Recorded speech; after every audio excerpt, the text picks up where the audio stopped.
Welcome, fans, to the Superman homepage commentary on Man of Steel. My name is Steve Younis, and I'm joined by Scotty V. Hey, Scotty. Hello, Steve. Hello, everyone. How's it going? Now, we're about to record our commentary for Man of Steel. We've done similar things to other Superman movies and TV shows in the past.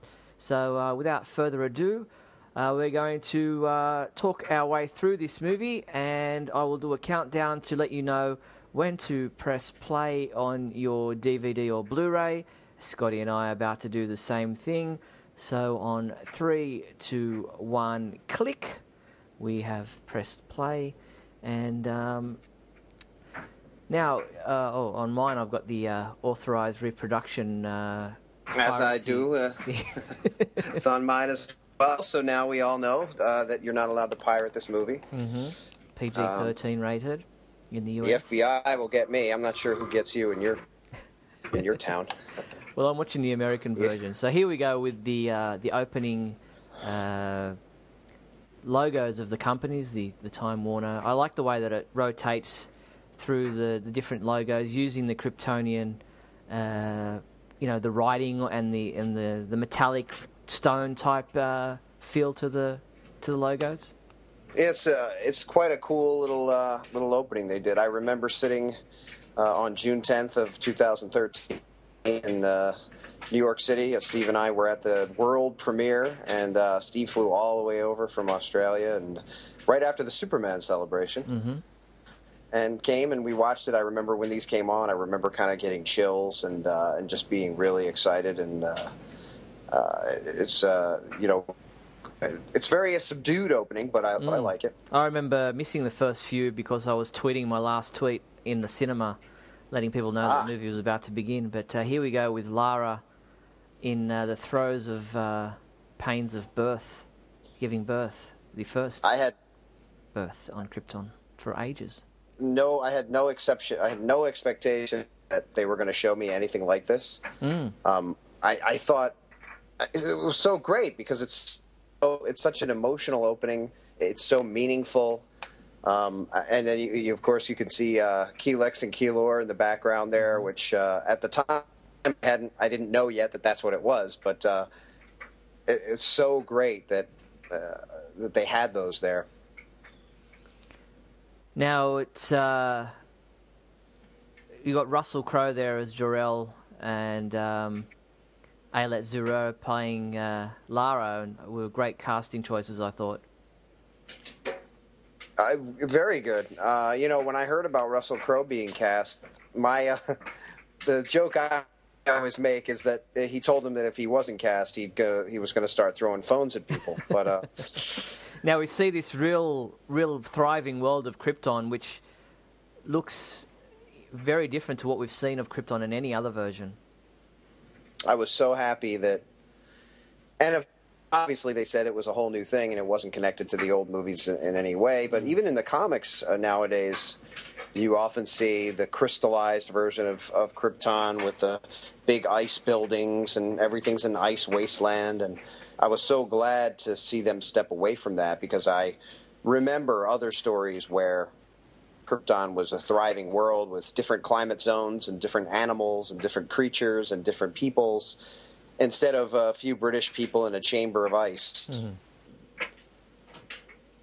And then we have the very dramatic introduction of General Zod and his attempt at a coup.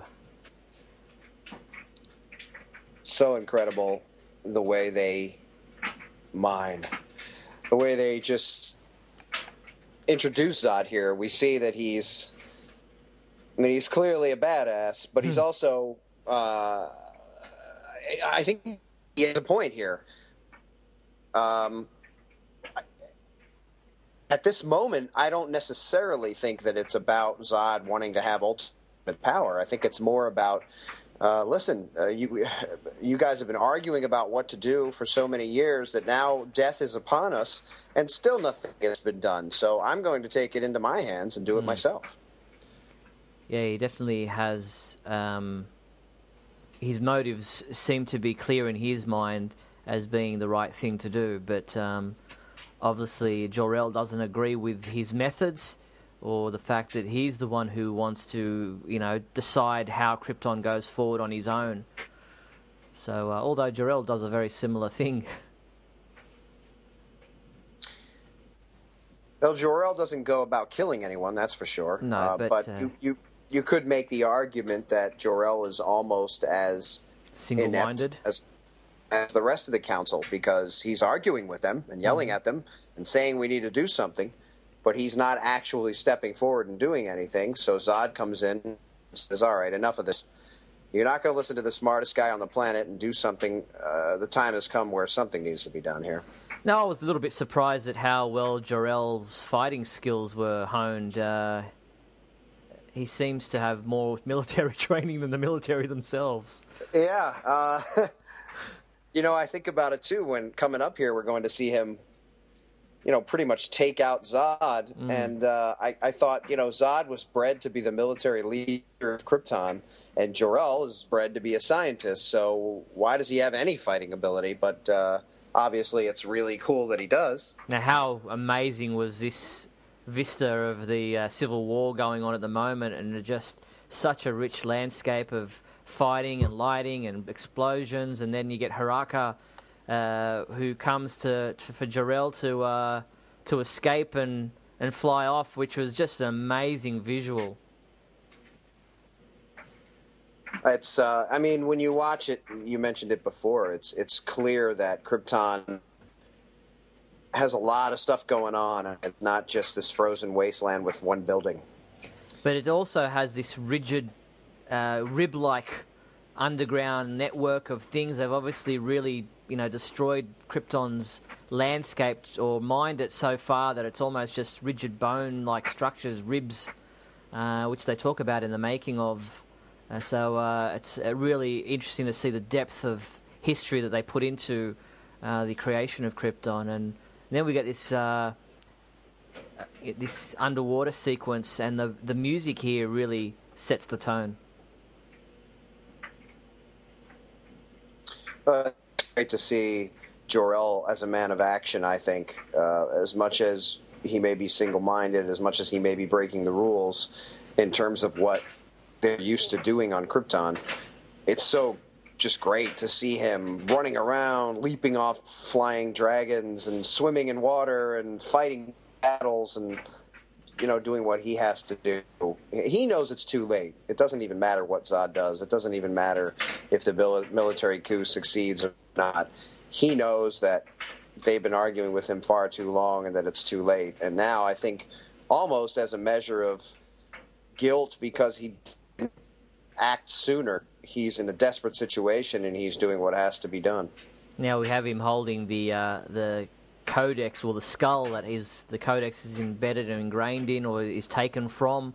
Was one of my questions that was actually used in the live fan event with Zack Snyder, indicating to us that skull was probably from an ancestor, of a Kryptonian ancestor that they thought was the height of their evolution, and from which they were taking the DNA of their future children from.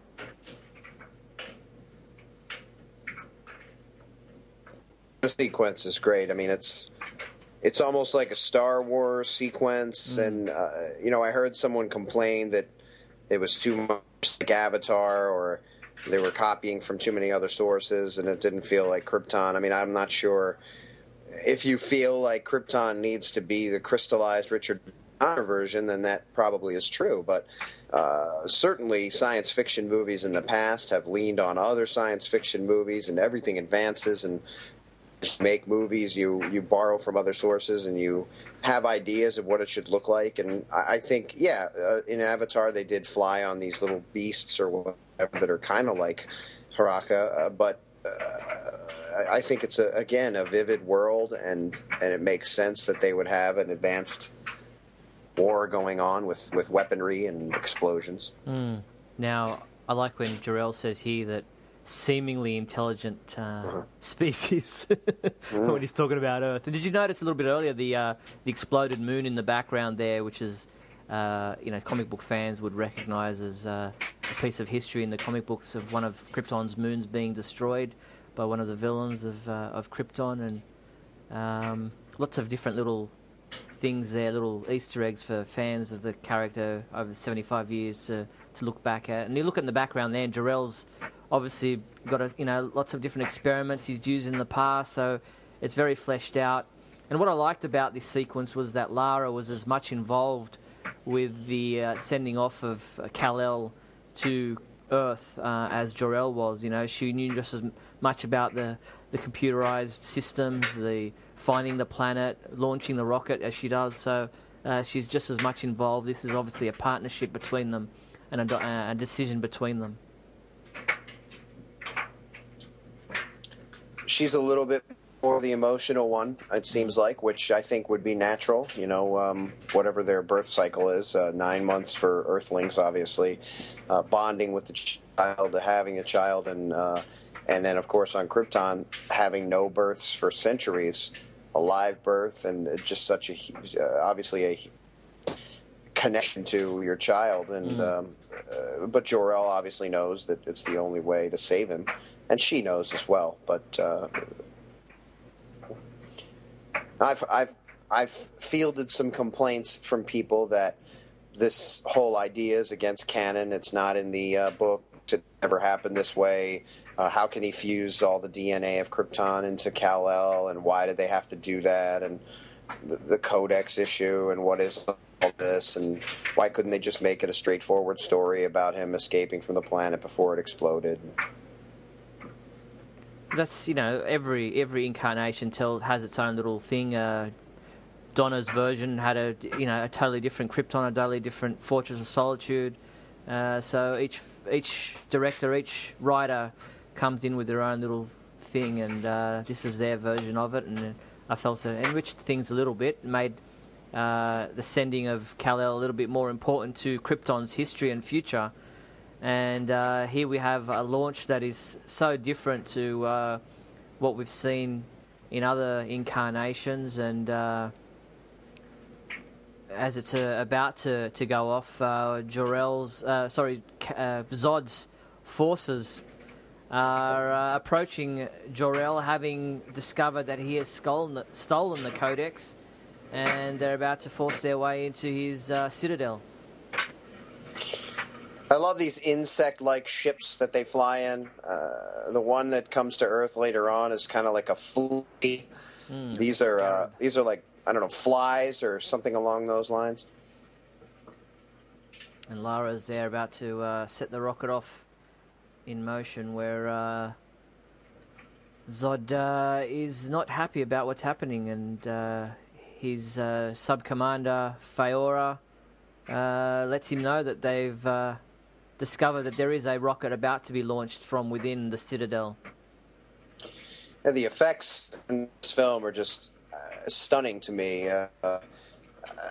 If you watch some of the behind-the-scenes things, anytime they're wearing armor, which is pretty much the entire time for Faora, Zod, and the other Kryptonians, there are a few moments where Zod is just in his bodysuit, but for the most part, he's in the armor, and it's all motion capture. They didn't actually have any armor, so all the walking around is all previs stuff after the fact, which is why, obviously, it took another year and a half to finish the movie after photography was completed.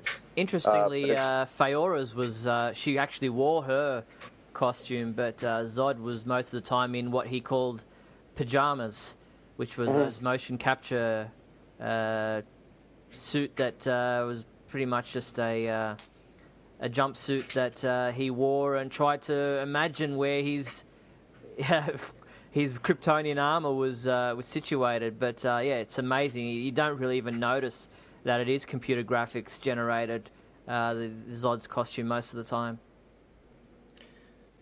Now, I'm not sure about this actual fight sequence, because it seems like they would have to have something on their arms and legs in order to have the buffer between where their body would be and where the armor would be in order to make the hits. But it was interesting to hear about the fight sequences, and because Russell Crowe's had so many different movies where he's done boxing or what have you before, he was a bit more proficient in that aspect of the filming, and here we have Zod telling Lara, trying to persuade her not to send off the rocket, but she knows what the situation is. She does it anyway. Heresy! I must not have seen that information that Faora actually wore armor through most of the movie. I did not. Obviously, it's not heavy armor, whatever she must have been wearing, but the behind-the-scenes footage I watched was on, I think it was a combination of, they called it the stunts and physical stuff, and they showed how Michael Shannon was walking around in that black suit with some lines on it and some of the motion capture stuff, and I didn't really see Faora too much in that, but they did show them working out and how much they had to change their everyday exercise routines, and they even showed her lifting heavy weights and 190 some pounds or something. I don't even think I could lift 190 some pounds at a regular basis, so she's clearly very strong.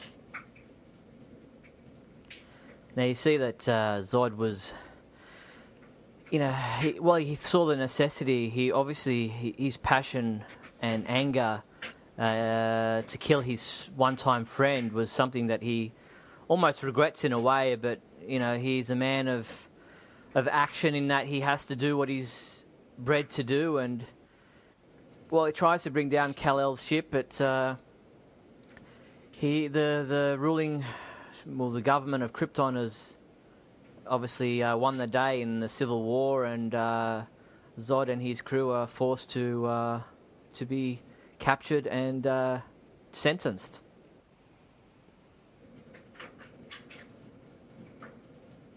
I love that background. Yeah, his little coup didn't seem to ever have a chance of succeeding, really, based on how easy it was for him to be taken back into custody. I love this Michael Shannon's performance here. Yeah, the passion and the anger, and just his mannerisms compared to the regal and uppity stance of the Kryptonian Council, and them in their suits and their headdresses, and here he is spitting at them, and just being so violent in his passion and his anger.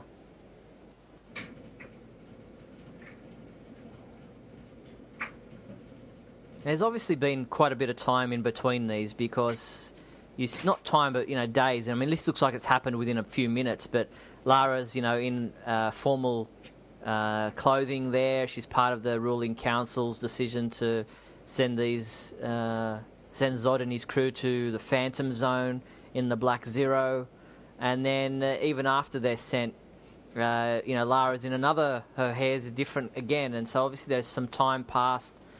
She's obviously buried, or whatever they do with Jor-El, and she's got his armor there that as a memory of him. So there's obviously time has passed in between these events. For whatever reason, Zack Snyder chose not to use like fade outs or fade to black to indicate time passing, which later in the film had a few people confused or upset about certain jokes being told after certain events and things like that, because it seemed like no time had passed at all.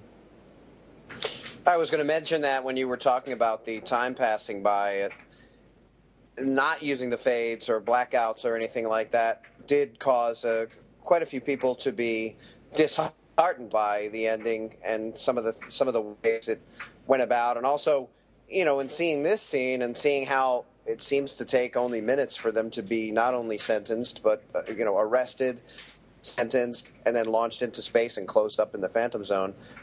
But it again, as you say, must have taken many days, probably not months, because Jor-El was already saying that it was too late, so they didn't really have time to make any other plans. But time, yes, and again here between the sentencing and then being sent into space, time must have gone by again and here as well. Definitely. I mean, as I said, Lara's looking totally different to what she was in the previous scene. Different costume, different hair, everything. And here we have the destruction of Krypton, and amazing to see just the world being ripped apart by explosions that are very similar or bring back memories of Superman the Animated Series in the way jets of lava and explosions just came up in jets. I love the way it kind of implodes on itself here in space. Mm-hmm. Sucks itself in before it explodes.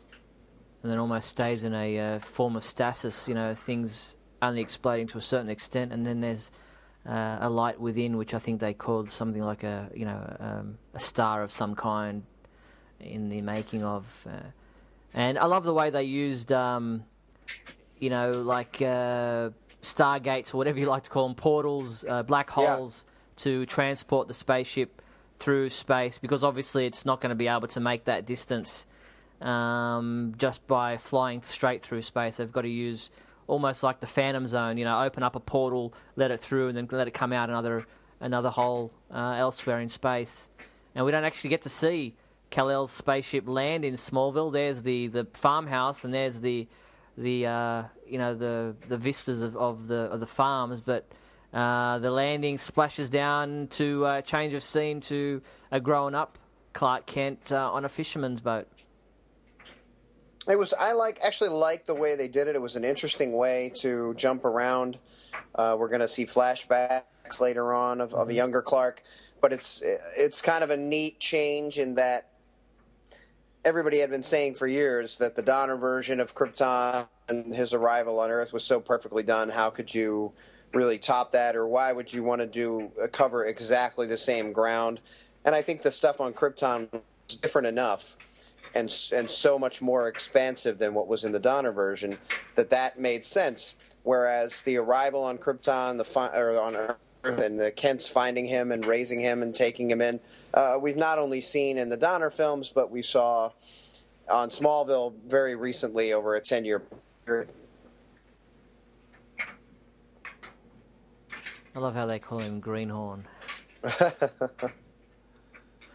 And he's obviously going off to try to see what he can do aboard this exploding oil rig. And it was interesting to see the making of, to see how they did that whole ripping of the door thing, and obviously the flames there on him are computer graphics flames, where the flames everywhere else are real physical flames that were there to walk through and past. And I was actually really amazed at how much real footage was filmed for a lot of the movie. Obviously computer graphics are there to join certain things together and to make certain feats possible, but landings and takeoffs and flights and things were all done in camera, which was fantastic to see, and which made it even more believable. They had a lot of practical effects, and they had a lot of actual real-world locations. Much of the interiors of ships and things were actually built. Then obviously they had to add on and make them more extensive by using the CGI. But it makes it feel much more authentic. And if you have an actual base that your characters are standing on, and some walls and some physical effects that are actually there around them, and then you paint in the effects after, I think it makes it look obviously much more real, and as if we're actually in this world that we're meant to be in. Yeah, and it helps their performance as well. And here we have an underwater sequence again, which Henry Cavill in his interviews says was one of his most memorable scenes, because he had this moment of clarity, of peace, being underwater, where everything was so chaotic in most of the rest of the filming. But here we have one of those flashback sequences you mentioned. I love the way Clark's seems to be realizing all of his extrasensory powers all at once here. Mm-hmm. And obviously it would freak him out, and he's seeing through to the teacher's heart and her brain, and hearing simple things as the strumming of someone's fingers on a desk. And he's obviously doesn't understand it and decides to take off down the hallway. Freaks out a little bit, as any little kid would, at something that they don't understand. And yes, this teacher is not the greatest teacher, if you ask me. She's a bit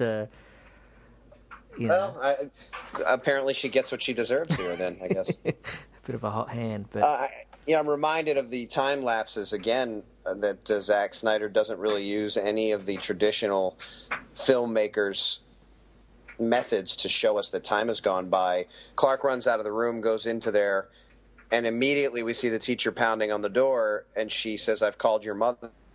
But then 2 seconds later, Martha's running down the hallway. So clearly, there must have been some time. Even if the Kent farmhouse is right down the block, it would take longer than from the pounding on the door to Martha being there for her to actually get there. So again, we have a situation where I think he just wants to keep the filming going. He just wants to keep the story moving. And so we don't really see the passage of time, but there must have been, again, 20 minutes, half an hour of time that went by. And I have to add in here that I love Diane Lane as Martha Kent. She just had this warmth to her, this realism to her that really made me warm to the role of Martha Kent. I thought she was fantastic. I mean, she's a great actress. I've loved her in a lot of different movies since seeing her in The Outsiders back when she was only a teen. But I just thought she was great. Very well cast as Martha Kent. Now, we have this sequence of Clark coming out of the water after having swum from the ocean, coming on shore, and this was a very important scene for Zack Snyder and for Henry Cavill to show people just how built Henry Cavill really was. It was, that the shape and form of Superman was a real man underneath, whether there was any padding necessary for the suit once it was put on because it compresses muscles that are there. You get to see that is really Henry Cavill. That's how big he really is. Well, he went from, I think at the beginning, when we're talking about the workouts in the Jim Jones, whatever it was, workout system, he went from, being able to free lift 190 or something to over 400 pounds for the kind of the jerk and lift or whatever it is from the floor up to the shoulders and then up over the head. Now, whether or not we agree on Clark Kent stealing somebody's clothes is neither here nor there, I guess. A lot of people weren't very happy with the fact that he took that man's clothing and boots from the back of his truck. Yeah, when I was watching it, it did occur to me, and I knew that for some people it would be a point of contention, but it's kind of a necessity in that situation. He doesn't want to be discovered as the man that was at the oil rig, and he can't run around the city naked. He doesn't necessarily have any money on him at that point in time either. I noticed that I did not, in the 3 times I saw it in the theater, I did not catch, sometimes in the theater the sound is so kind of quiet with voices but overpowering with explosions and things that you can't hear some of the subtle nuances. I found myself hearing things I didn't hear when I had seen it before, and when Martha was talking to him in the hallway when he was in the closet and saying, "Clark," and then it switched back to him in the water, I heard a whisper, "Clark," again, but it sounded like a male voice. I'm sure it probably wasn't, but I know people have said that the whales signify that Arthur, Aquaman, is somewhere under the water and that he has something to do. So certainly hearing that, I was like, "Hey, maybe that was Aquaman, helping to wake him up." I thought it was just Martha's whisper, but here we have young Clark Kent revealing his powers to his classmates. That's Lana, who goes to the back of the bus, and then he ends up bringing out Pete Ross, who was there he is drowning. So there we have it. Pete Ross, the bully, who from that point onwards seems to have changed his mind about Clark Kent. But I love his mother's reaction. She thinks it's a act of God, she says. Providence.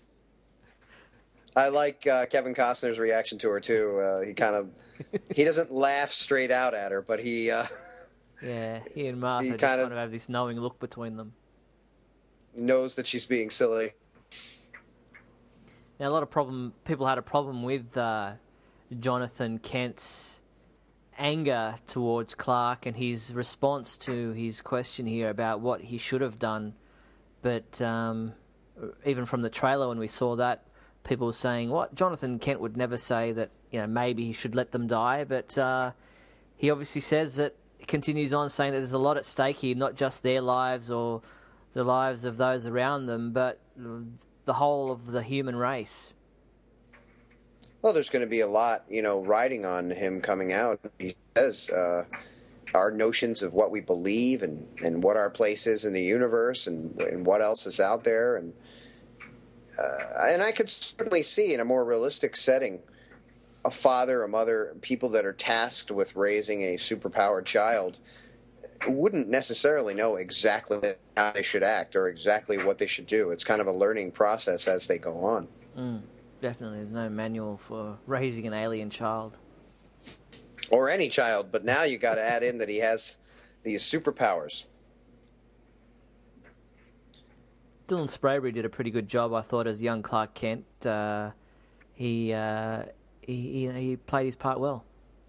I think he's very believable as in this next scene here where he says, I don't want to be the answer to whether we're alone in the universe or not. I just want to be your son. Can't I just keep pretending to be your son? And then, of course, probably the most touching moment from Kevin Costner when they hug and he says, "You are my son." And, they raised him from a baby. So it's something I've said for many, many years. Why wouldn't he be Clark Kent? Why would Clark Kent be the disguise? Why not the other way around? And he brings out the Kryptonian USB key. That's right. They're going to use it in their computer later. But in the behind-the-scenes things, Dylan Sprayberry was saying that rocket ship was there. It was just amazing, the detail that, you had to stand there in front of it and see it. And you look in the background there, Jonathan Kent's pinboard. He's got all these, newspaper clippings from things that are, UFO sightings and, interest in what's happening in space and maps and things like that. So he's obviously been invested in this, protecting his son and finding out as much as he can, and got a metallurgist to study the Kryptonian command key to and figured out that there's so much more behind this. It's his wall of weird.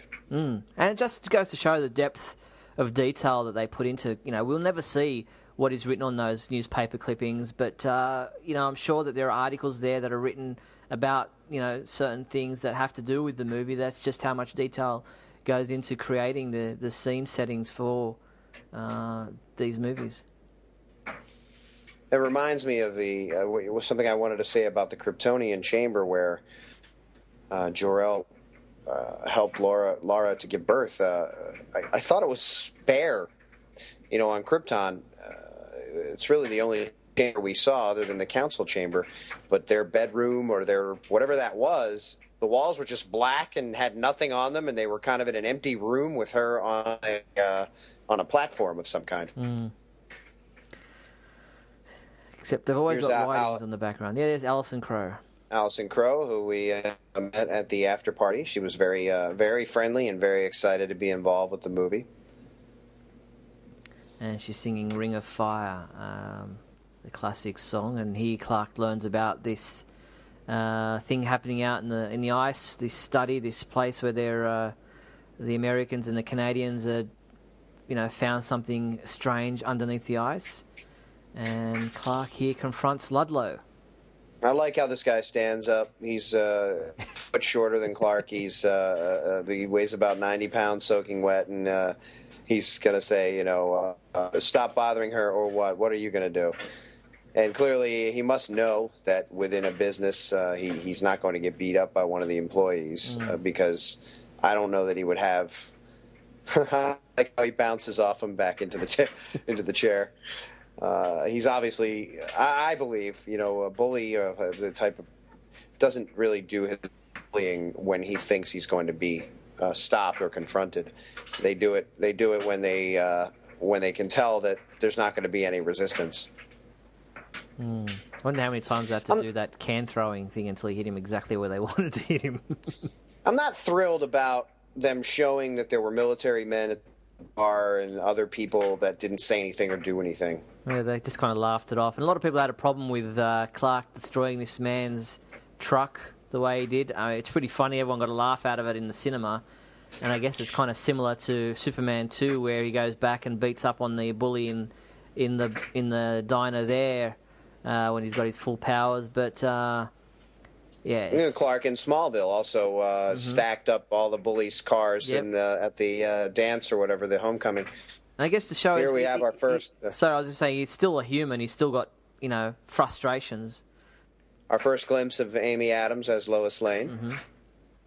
And what a way to introduce her, a world-traveling reporter climbing off of a helicopter in the middle of an Arctic tundra and not seemingly fazed by it at all, and just going with the flow and trying to hold her own with these men, and I think doing a pretty good job.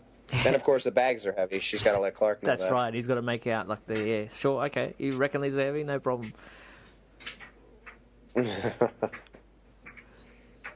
And she has some really, I want to say ball-busting lines here, What can I say? I have writer's block if I'm not wearing a flak jacket.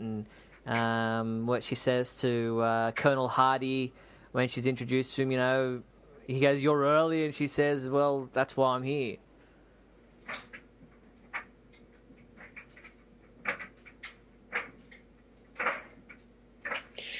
No, I can't say, in watching her speak here, I've always loved Amy Adams, but I can't say that she would have necessarily been my first thought to play Lois Lane. But with the dialogue she's given and the way she's a great actress, she pulls it off really well, and I really like what we ended up with. Mm.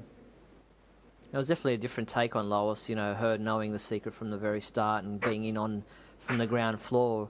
If you're going to believe her as being a Pulitzer Prize winning reporter, then you've got to understand that she's got to be something more than just a girl writing the love letter column who can't figure out that this man wearing glasses is the alien who's come to our planet saving people. Yeah, it's definitely one of the parts of the mythology that people seem to have the easiest time tearing apart. But now we have, even though we're being told Lois is in on it from the beginning here, I'm already hearing people say, well, what about Perry? What about Jenny and the other members of the staff that were there when he saves Lois and kisses her at the end, and Jenny and for some reason I can't think of the jock's name, but Steve Lombard. Lombard. And I said, well, they were far enough away. And again, we still go back to, this is a guy in a strange uniform who's able to fly around and lift people and destroy half the city in his fights. And I don't know that they're ever going to connect. And they might. It might be that Perry is somehow in on it as well. But it's something that even the people who hate that part of the mythology have to understand that you wouldn't necessarily look at a godlike man who could fly around as an everyday person who wears glasses in the daytime. Works in a newspaper, yeah. Now here we have Clark looking for what is under the ice and using his heat vision to create his own tunnel through the 1,000-year-old ice. And I love the use of the heat vision there and how it kind of stays a little bit within the perimeters of his eyes and his veins and things, seem to still be lit up with it shortly after he's used it or building it up to use it. I do love the way they showed it there, and I love that you can see the power of the heat vision. He's able to bore a tunnel only using that through this 20,000-year-old ice. So here we have the scout ship, the Kryptonian scout ship that had been here for so many thousands of years, and when stepping on board he finds this little console that he recognizes the shape as being similar to the command key that's hanging around the piece of string on his neck that he's been wearing since it was given to him by Jonathan as a kid. And as he inserts it, he gets attacked by this Kryptonian robot, which is obviously, a protective drone or a security drone. But also looks like it's able to do some damage to him. He reacts as if he's in pain, and he holds his shoulder later after he removes the key here. He's still holding his arm as if it still bothers him. Yeah, obviously Kryptonian technology is a lot more fierce than human technology towards a fellow Kryptonian, and there we have Lois with her Nikon camera. Little product placement there. Here's a command chair that someone who was piloting the ship at one time or another would have sat in. This brings up another point of contention that I've had discussions with about people. The prequel comic that was released with certain versions of the movie, the tickets when you bought them for pre-advanced sale for Walmart, showed us that Kara left Krypton thousands of years ago and was in this scout ship and came to Earth long before Kal-El. And the question then is Kara still around? Is she one of these bodies in one of these pods? Did she emerge from the open pod? Or are they not really going by that at all? And if they're not, why would they release that comic and tell us that it's written by Goyer and that it has a connection to the film? Yeah, it's interesting. They're leaving some threads there open for speculation. There is the open pod, and they do focus on it. And here we have Lois get attacked by that security drone, taking a picture of it, and because of her being there, this is when her and Clark really meet for the first time, and he saves her life.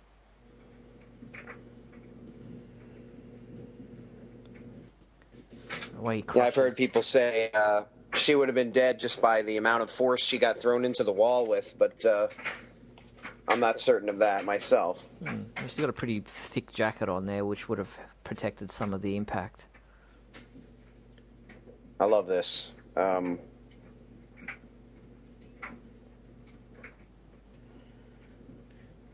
can do another thing I didn't hear in the theater when he says, I'm going to have to cauterize it. She says, how are you going to, or whatever.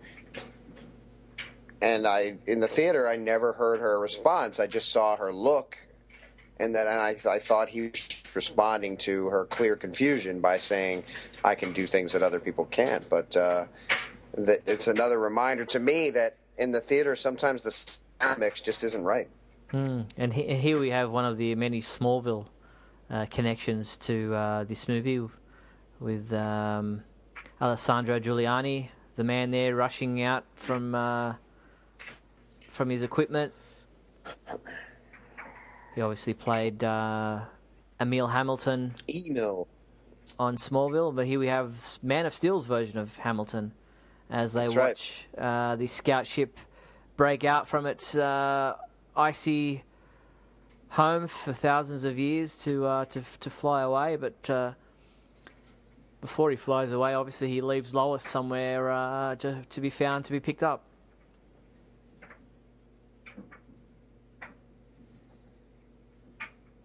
Now, I guess the idea is that Colonel Hardy and the rest of the team were going to say that they did not see that flying vessel, because later on, when Lois goes back to Perry and he says he can't print it because he's not going to alarm people that there might be aliens living among us.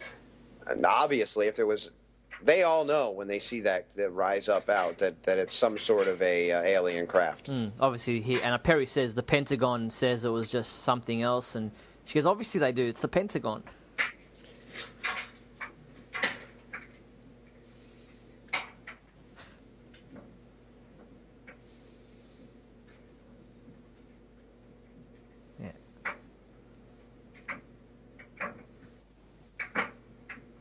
I love their relationship. It's just, they obviously have a lot of respect for each other, but they're open to, debating things between them. And, he's got her in a hard spot because she's on contract, but he knows that, she's got a lot of integrity, and,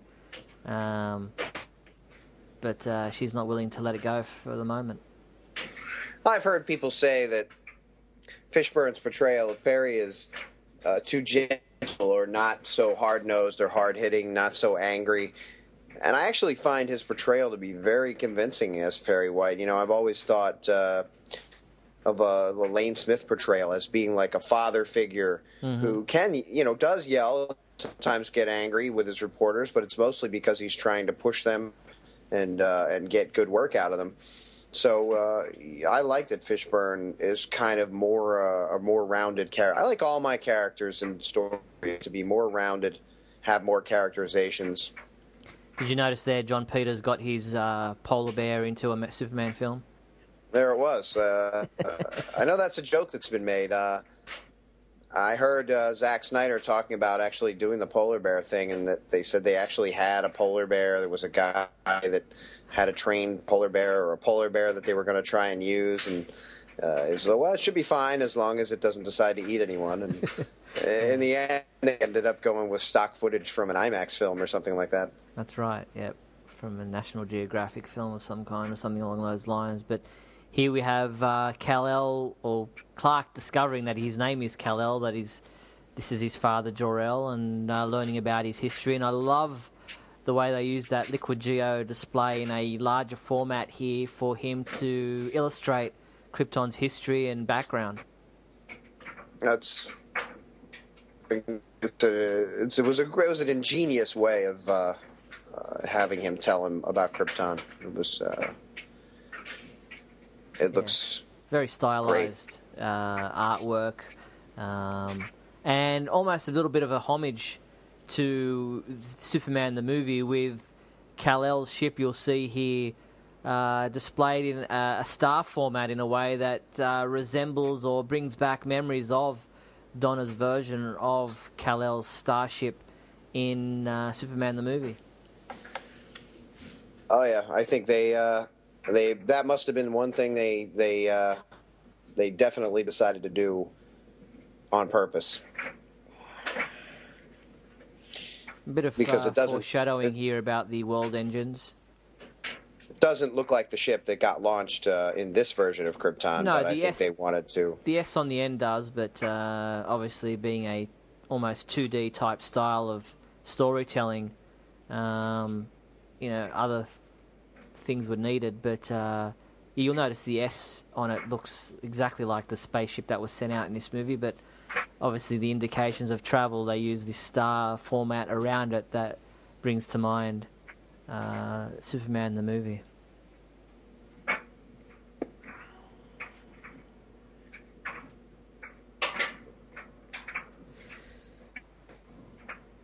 There it is, there's the closure of it, and there it flies off. I actually like the way the AI intelligence of Jor-El says that our military leader Zod attempted a coup, but by then it was too late. He never indicates that Zod was wrong. He never says that an enemy of Krypton attempted a coup. He never says anything one way or the other. He just says he tried it and it didn't work. It was too late. Now, just to clarify, this Genesis chamber that is within this scout ship is dormant. There's no children within any of those pods. There is no birthing actually going on. It's there waiting to be used. Now, did we get a positive answer to that? I mean, is that definite, or are we just still going on? In my view, I didn't see any. No, well, that's the indication that I've been given, and you don't see any in there.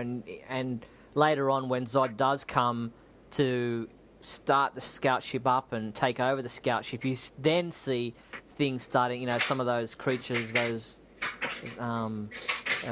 robotic, spindly legged things try to, start getting into motion. So that's pretty much what I've understood. And here we get the revelation of the Superman costume for the very first time in the movie. Now, I honestly made it clear that I love the movie. I love it as a new beginning, a new origin story for Superman. But there are some things that even I can say I think are a little questionable. There have been questions about where the suit came from, why it suddenly fits Clark, why he gets it, why does he immediately go outside and pretty much know how to fly. I mean, we get a little bit of a humorous moment where he crashes, but for the most part, he is immediately able to use his powers, fly around, and have the big battle with the Kryptonians without really having any adjustment time, and neither do they, when they arrive, have any adjustment time. Well, I guess that's the point. That's why he's unable to stop them as many people would like. And again, we don't know how much time has passed between getting the costume and being able to... I mean, he's shaved and his hair's brushed and all that kind of stuff. How did that all happen? Time must have passed at some point. We don't know how long he's been on the scout ship.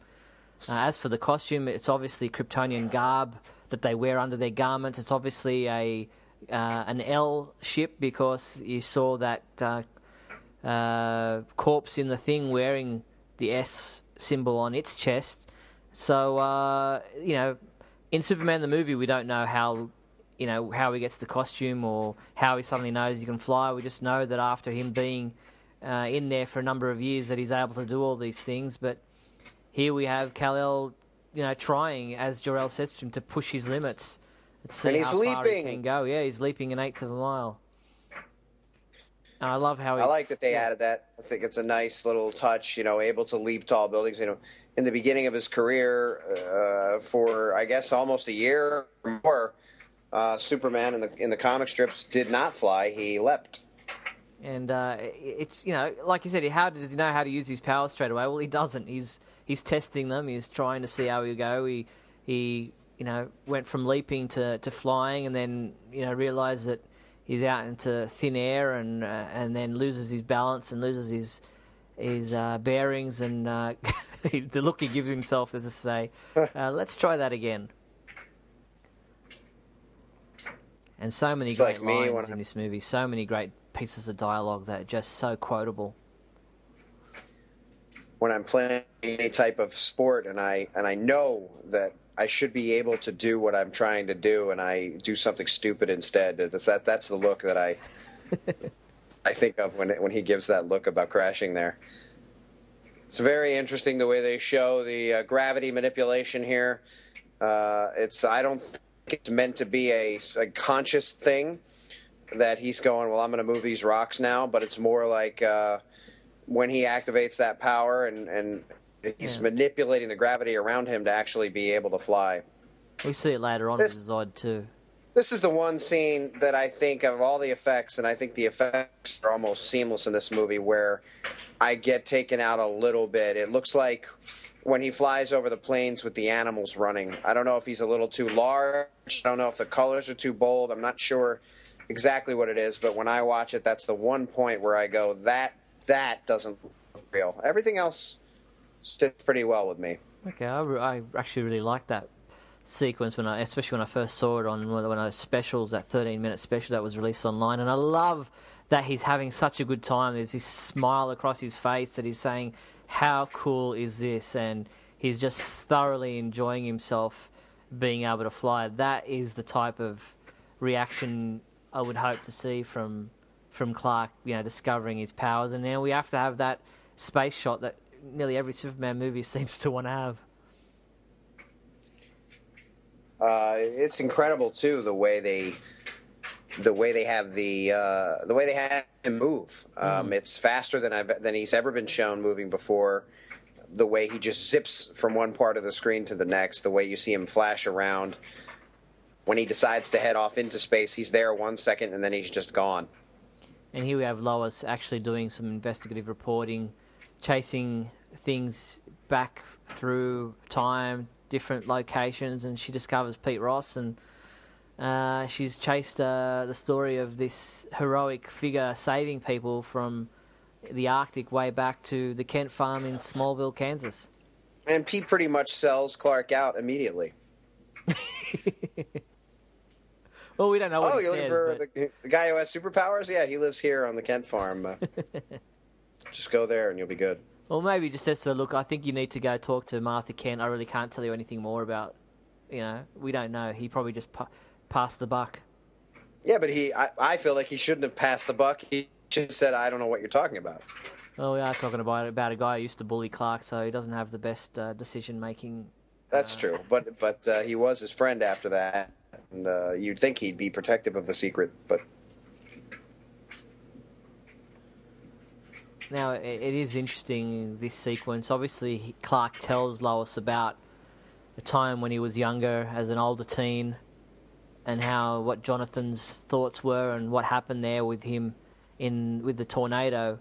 How much of an impact his telling of that version of the story had on Lois compared to the impact that we have seeing that sequence is interesting, because obviously it changes her mind about where she's going with this story from this point onwards. I feel like this scene with Lois here in the cemetery must have been filmed before Henry Cavill really got built up, because if you look at him wearing those clothes, his arms don't look thick enough to display the clothing he's wearing in the manner by which they're laying on him. No. And then, of course, here in the car with Jonathan, he is meant to be... Obviously, it looks exactly like grown-up Henry Cavill because they decided to go with Henry in this scene and not another Clark actor. But he's meant to be younger, 17, 18, maybe even 16, and not yet completely into his powers, not yet in his zippy phase that I was talking about, where he can zoom from one spot to the next. That's not to say that he obviously couldn't have saved Jonathan here, but I don't think that it's as simple as, with the powers he has, he could have grabbed Jonathan and been back before anyone knew he was gone or anything. That's one of the arguments I always hear. And this scene here is probably the most controversial and the most disappointing to the most fans, even more so than the big Zod ending. Now, we should clarify here that people in the know in protecting yourselves against tornadoes actually suggest that you don't go under an underpass.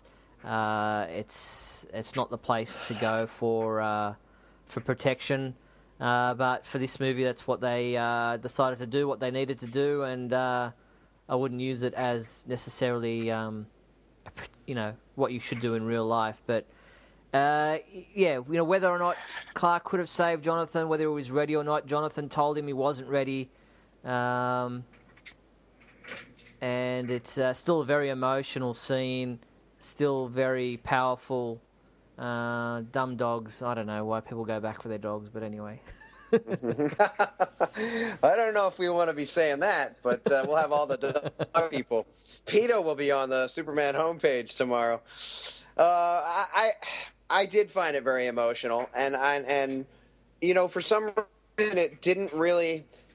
As big a Superman fan as I am, and as big as an advocate for having both of his parents alive well into his Superman career, and as many times as I've said I wish these filmmakers wouldn't kill off Jonathan, they keep wanting to do it. It worked for me in terms of the way they did it, and it never occurred to me that Clark would still do it here, and that it is absurd that it didn't happen that way. I looked at him as a young guy trying to honor his father's wish here. And I also think Jonathan doesn't want him to leave the people under the overpass. Jonathan wants him to be there with Martha in case they need him. Mm. Henry Cavill had a lot of screaming and yelling sequences in this movie. I feel like, as with Jor-El and as with other characters, there's so much more depth to these characters, so many more emotional beats, so many more just acting moments than there have been in previous Superman movies. Mm. Steve Lombard's such a douche in this sequence. He's just like ready for Lois to get ripped. He's wrapped up like a douche.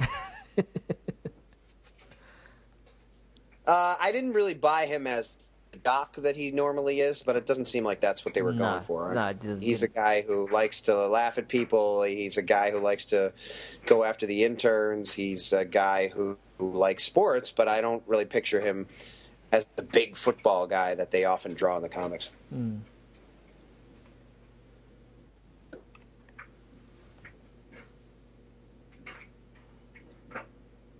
Yeah, I like this performance, Fishburne's performance of Perry. He's gruff, He's like, look, Lois, since she's so willing to take the 2 weeks, let's make it 3 weeks. You know, he's not willing to let her get the best of him. But I also like here that we do see a softer side to Perry. We do see that his reasoning for not wanting to publish the story, it comes from an emotional standpoint, a willingness to protect the people, a willingness to be unsure what sort of reaction they would get.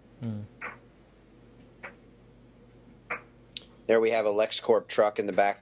I believe that's the first time we see mention of LexCorp in this movie. And someone said to me, now LexCorp knows where Clark Kent lives. I go, well, actually, it's just a nameless truck driver dropping a nameless country boy off at a nameless street and giving him a lift. They don't necessarily report back to LexCorp straight away and say, we gave this guy Clark Kent a lift home. It didn't even occur to me that the truck had given him a lift home until you just said it, actually. I mean, he's just taking, you know... I just thought it happened to be driving by at that time, but yeah. When I watched this the other day, I felt like Clark was a little bit careless in his choice of words to Martha here. And I guess that's okay. People are careless sometimes, but I feel like when he says, I found them, and she says, who, he probably shouldn't have said my parents. He probably should have worded it differently. He says my parents, and you kind of see her shoulders drop, and she gets crestfallen. Martha and Jonathan are his parents. Jor-El and Lara are his birth parents, but your parents are the people who take care of you, who raise you, who give you, who instill you with whatever it is you believe about the world. And Martha is his mother and his mom. You know, Lara is his mother, for lack of a better way to say it. Martha is his mom, and I feel like he definitely made an error there. Nothing is made of it, but he should have just went with my people. I found the ship, and it told me who my people were. But I guess in his excitement, you know, he's just trying to share it with her. But yeah, I understand where you're going with there, and again, you get this mother-son moment where, you know, he reassures her that he's not going away, that he's her son, and we find out that, yes, that he did struggle when he was younger to adapt to Earth's atmosphere very early, which is something that is interesting once the Kryptonians do come to Earth. I mean, here they come. Well, they do a lot of foreshadowings that happens in movies. You know, you watch it and you just think it's an erroneous description of what happened to him as a child, but it's clearly setting up what they're going to do later. And here we have the government discovering that there is a spaceship coming to Earth, and there's been no communication with them at this stage. But while Swanwick seems a bit concerned, Hamilton seems a little bit excited. I love all of the characters from the mythology that have been included here, even if some of them are different or they act in a different way. You know, Swanwick, Hamilton, obviously this guy, I keep forgetting his name, Lombard. The characters that normally in the films aren't really talked about, aren't really mentioned. You know, there's a whole Daily Planet staff to employ. Why not use Ron Troop later on? Why not use characters like Cat Grant, Lombard, other, you know... why just have name? You know, in the Donner movies, we had so many people that were there that taught Lorraine and stuff, but nobody that was actually from. No, and let's make it clear that Jenny is not Jenny Olsen. She's no relation to Olsen. She actually has a different surname. It's escaping me at the moment, but it's on her ID badge. We can see it in one of the photos that were released. She's not Jenny Olsen. You heard it here, folks. And here we have the world discovering about this UFO. And here we get Zod's very spooky message to Earth, which I thought was fantastically done. It was very, very spooky. Oh, when they released this over the summer, or over the spring before the movie came out, it was just so cool to see this kind of tough guy version of Zod threatening in a creepy kind of horror movie way. And obviously the Kryptonians have done their research about Earth, knowing how to get in touch with Earth using different languages, using all our communication mediums, TV, internet, telephones, everything possible, taking over it in all different languages to broadcast across the face of the Earth his ultimatum. It's interesting, when I watched this the other night, Lexi, my 3-year-old, came in every once in a while and watched some of these sequences with us, and she is smart enough to realize that Clark is seeing this at his house. But then when it switched to the Daily Planet, or when it showed the military guys watching it, she said, "They not in his house." Didn't get the idea that it was jumping around, but it was they were seeing the same thing that he was, and I tried to explain it to her, but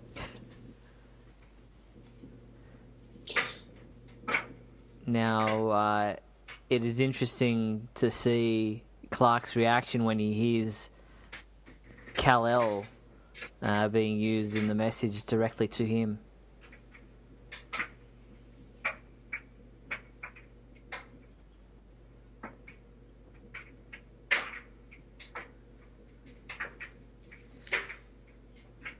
some of the facial reactions of everyone in this during this are great. Amy Adams, who doesn't even have a personal stake in it, you can tell that she is really affected by hearing this message and knowing its connection to Clark at this point. And knowing that she's one of those people who actually does know the location of this person.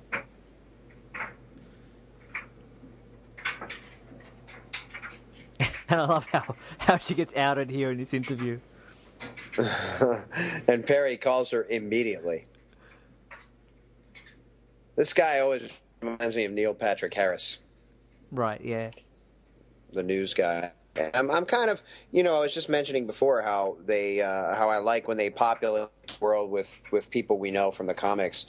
It bothered me that they didn't use Snapper Carr or Jack Ryder on this show that he's on, and they could have populated the world even more with people. Instead, they used Woodburn or whatever his name is. Now, there was a sequence here that they didn't use with like Lois running down the stairs, and actually had a cameraman follow her the whole way down. Obviously, it went too long, and so they've cut just to her being out in that alleyway. But which was one of the things I was a little bit disappointed with the Blu-ray DVD bonus material, was that we didn't get to see any deleted scenes. We know that early in the film there was a baby Clark Kent being sent to the doctor's surgery to, because he's having troubles, and they decided not to include that in the movie. I would have liked to have seen that in the bonus material. I didn't get to all the bonus material, but now you've ruined my evening. I would have assumed that they would include that. I mean, people are paying extra money. There's extra bonus material. Why wouldn't they include that? Now, I wasn't very clear on who this guy was, whether what his beef with Clark was. I mean, just a bully just because he wants him to fight back, or has he heard that this Clark Kent, has got some abilities to him? Because he says to him, "Is that it? Is that all you've got?" Obviously, he thinks that there's more to him. Yeah, I mean, it could be that, or it could be, there are high school kids who just like to pick on people who don't fight back, and they'll yell, "Come on, do something." They know you're not gonna, and that's why. Again, I was saying about bullies earlier. They generally are bullies because they know that they can be, and because no one's going to stop them from being that way. And that's the first indication of Pete Ross having changed his stripes.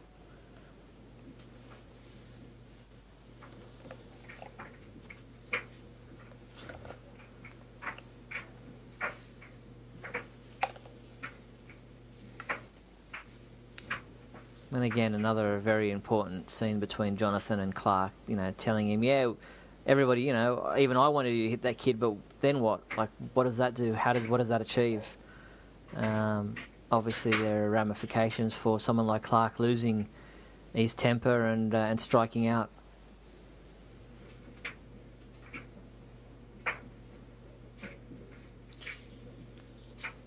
And a very interesting sequence here. Again, with Superman the movie, we had a lot of Christian overtones, and here once again, when we're focused on Clark Kent in a different angle, we see a stained glass window behind him of Jesus, and we have that whole, do I sacrifice myself, do I hand myself in, do I surrender? So very interesting parallels there. Obviously something that's purposely done. He seems to know the answer, even though he goes here for guidance in one way or another. He says it. He doesn't ask. He says, if that's going to stop him from doing it, then shouldn't I do it? He doesn't really say. He kind of makes it clear that it's an option he should take. His only concern is that maybe humans aren't to be trusted either. But the priest says to him that sometimes you have to take a leap of faith first before you earn someone's trust. So I guess that's the decision he makes, that he has to hand over himself to the people of Earth and trust them to do the right thing. This is great here, his first introduction to the military and the way they react. And I think this is the way they would react. And I also like his line here, don't mess with me, General. Don't play games with me. I know you have Lois. I love the way he said it. I love the way he delivered it. And I love the line itself. He looks so great hovering there with the sun next to him and the military below. And we really see the charisma and the chemistry between Henry Cavill and Amy Adams here. Just such a great interview, and I think in one version they intended her to call him Superman, but it's interesting that it was decided that she would get cut off while saying that. It is interesting. I thought maybe it was because maybe they were doing the whole Christopher Nolan thing where for whatever reason in his movies you're not allowed to call people Robin. You're not allowed to call people Catwoman. Maybe it doesn't feel real enough to him or whatever. I thought they might go the whole movie without saying that's who he was. But then, as we know, we see one of the military guys say that he's being called Superman. So I don't really know why. I mean, maybe they wanted to leave it to that moment, but it seems like Lois should have been the one, so I'm not really sure why. Yeah, I love the way that Superman here mentions that he knows his name, and you can see the roll of mints or whatever they are in his pocket, and and the tranquilizer at the back that they're trying to set up for him. But Hamill's very Emil's very straightforward about look, you have to understand it from our point of view that we obviously have concerns and we need to take steps to protect ourselves. But Superman tries to assure them that he's there to protect them, but they'll never control him. I love it. I've heard people complain about that as well and say, Superman's not arrogant. Superman wouldn't talk like that. Superman wouldn't say that. And I actually think it makes complete sense.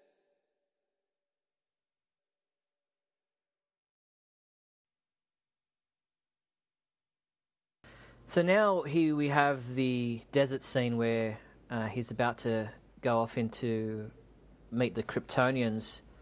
But we have what is a very brief cameo coming up with Aaron Smolinski, who, for those who know his name, was the baby Kal-El in Superman the movie, the one who comes out of the rocket and lifts up the truck with a flat tire. He had a line that was unfortunately removed from the final cut of the movie, but he's one of the soldiers standing to the right of General Swanwick in a scene in a sequence that's about to come up. But here we have the Kryptonian rockets, or the Kryptonian spaceship, transport ship, I guess you'd call it, about to come out of space. This is the ship I was calling the flea ship before. It looks like a flea. It flies around. Yeah. And that scene, that's just another scene again between Amy Adams and Henry Cavill that is just very emotional and character-driven and just shows the depth of their characters and their chemistry together. There is Aaron Smolinski, the one who looked to his left, right behind the right shoulder of Emil Hamilton. And here we have Feora Ul coming down, and you see the look on the General's face, Colonel Hardy's face was like, I wasn't expecting that.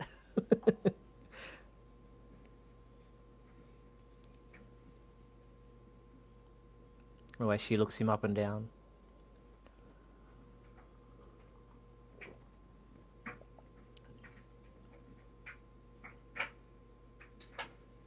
I love the way they have the masks that open up, and then the kind of transparency goes clear so you can see through it. Now, a lot of people question why would they want Lois Lane as well, and obviously, you know, General Zod and his crew have been studying Earth and know all about, you know, if they're good enough to take over our communication devices, then they would be able to be looking at them, and they would know that Lois does know who Kal-El is. Like, she knows a bit more about him than anybody else, so they obviously want her on board as well because she has some information that might be useful to them.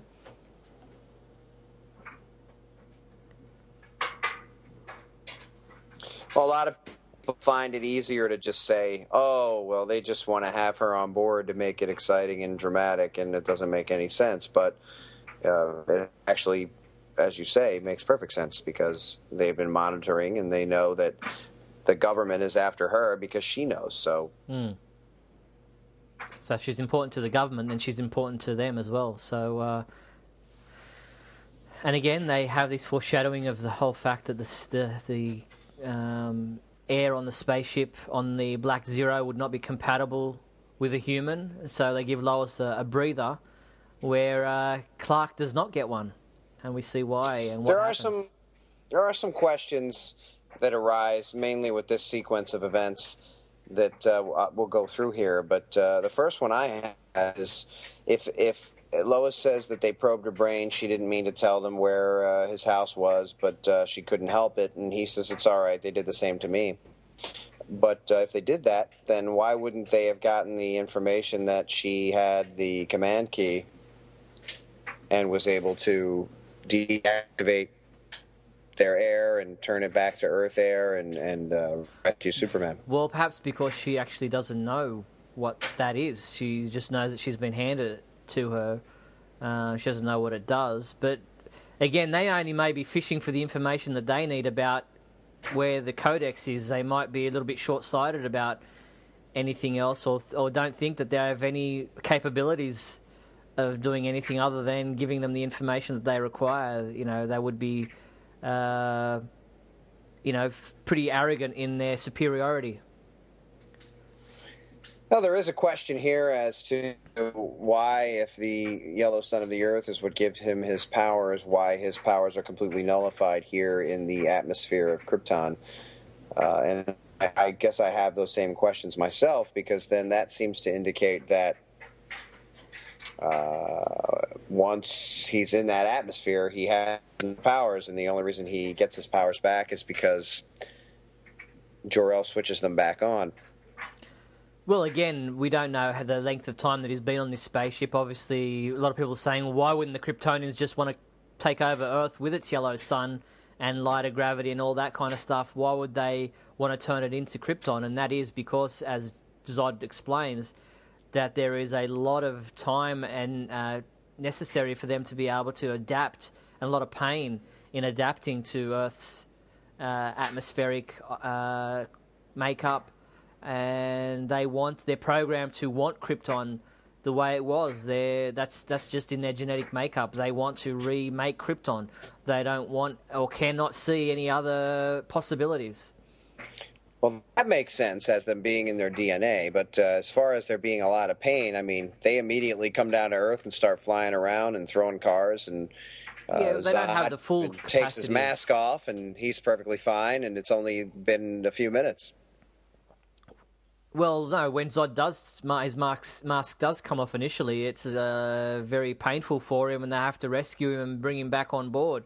It's not until later on, through force of will, that he's able to, focus on being able to cut out all those other distractions. But it's interesting here that we have the backstory of what happened to the Kryptonian villains once they were managed to escape from the Phantom Zone thanks to the destruction of Krypton, and how they explored all these other outposts, were able to grab the machinery and the world engine and all those other stuff, but were not able to find anything that would help them until Kal-El turned on or opened up the scout ship, which sent out the signal for them to locate him on Earth, and that they'd actually been in space wandering around for 33 years.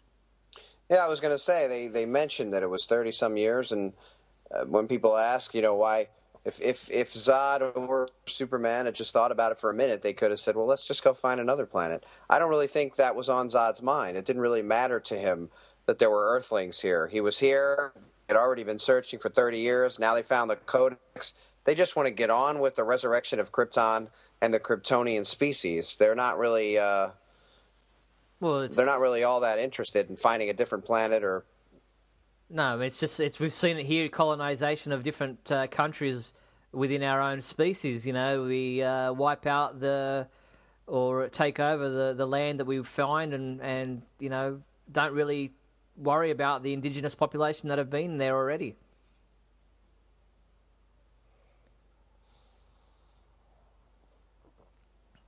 Now, I don't know if this is meant to be... Clark actually considering the idea and a little like the Spider-Man when he gets taken over by Venom. It's kind of in its own way, it has some sort of appeal. Well, yeah, I could have my people back, and I could. So in his own mind, he's having a battle against the darker version of himself, or if they just thought it would look cool to have him in a black suit. I'm not exactly sure why that would have manifested itself that way. Probably just so they could do more merchandising. Right. So you have the other statue with him on the dark costume. Yeah, I think it's entirely clear based on most of Michael Shannon's dialogue that he's just driven. Yeah, right, and he's driven to this end by his genetic code and by what he has always believed from the beginning. And there isn't really an argument in terms of, well, why wouldn't he just? Well, he's made it clear that he's not going to just acquiesce and do something else. He's going forward with his plan, with or without Kal-El, because that's what he has to do. And here we have the scout ships heading to Smallville, to obviously where they've discovered Clark grew up, and are looking for the Codex. Does give a bit away to the American military, because you would think moving forward that it would be clear that these compatriots of his had an interest in Smallville, Kansas. So why? So let's do an investigation. Lois was able to find out by just talking to Pete one time. So seemingly, it's that easy to find out that his name is Clark Kent. He lives on the Kent farm. Once the entire world is threatened and the basis for their attacks happens in Smallville, you would think that there would be repercussions of that. Maybe something that they investigate in a future movie. But here we have Lois realizing that this thing that Clark has given her may come in handy, and she inserts it into... and I guess there's one of these consoles in every room, because it seems strange that they would put her in a room where... they're not to know that she would have one of these with her, these command keys with her, but... I love her reaction here when she sees Jor-El. Yeah, it's like, holy crap, where'd you come from? Falling back against the wall.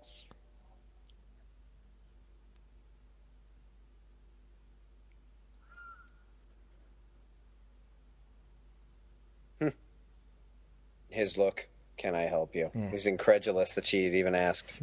I designed this ship. Mm-hmm. And then obviously he changes the atmospherics to be human compatible, and the alarms go off, and the Kryptonians know that something's wrong. Now, there's been some question as to why, if the atmosphere has been turned to Earthling compatible, why the Kryptonians on board don't collapse and start having all the reactions that Zod has when it happens to him on the planet. Well, I guess they haven't had any yellow sun yet. If it's Earth's atmosphere, why can they breathe? Why are they unaffected completely? They have no Kryptonian air here, so what are they breathing? They're breathing Earth air. Wouldn't they notice that? You're about to see him realize that there's something wrong. I'm forgetting his name, this scientist. But see, there he is. He's got his hand to his throat. He's realizing that he's struggling with his breathing. And there goes the more product placement with the IHOP. Lois looking at the gun, realizing, do I know how to fire this thing? This is a great sequence. A lot of people love it. Russell Crowe walking around, controlling all the parts of the ship, telling her where to fire and showing her where to go.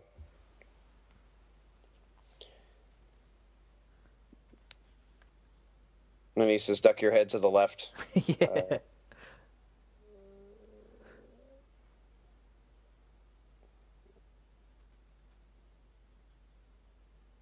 We get a bit of foreshadowing of his death with the way he kind of came apart a little bit there at her touch. And the firing on her escape pod sets up a malfunction that is going to force her to crash land unless something is done about it. I wonder what's going to happen. I'm very excited to find out. It looks like Lois might die in this particular sequence. Do you like how he doesn't answer him straight away? He tells him to strike the panel first. I'll explain to you in a second. Someone mentioned that it doesn't make any sense that Clark would be able to punch Kryptonian metal or destroy a wall on a Kryptonian ship because the density of the metal would be stronger than his powers, because he, in the comics, uses Kryptonian metal to shave and is cut by Kryptonian metal. And that is true in some continuities of the comics, but not necessarily all. And we get another Christ-like image there with the way he decided to float out with his arms stretched out. But here he is, zooming to Lois's rescue as she plummets towards the Earth.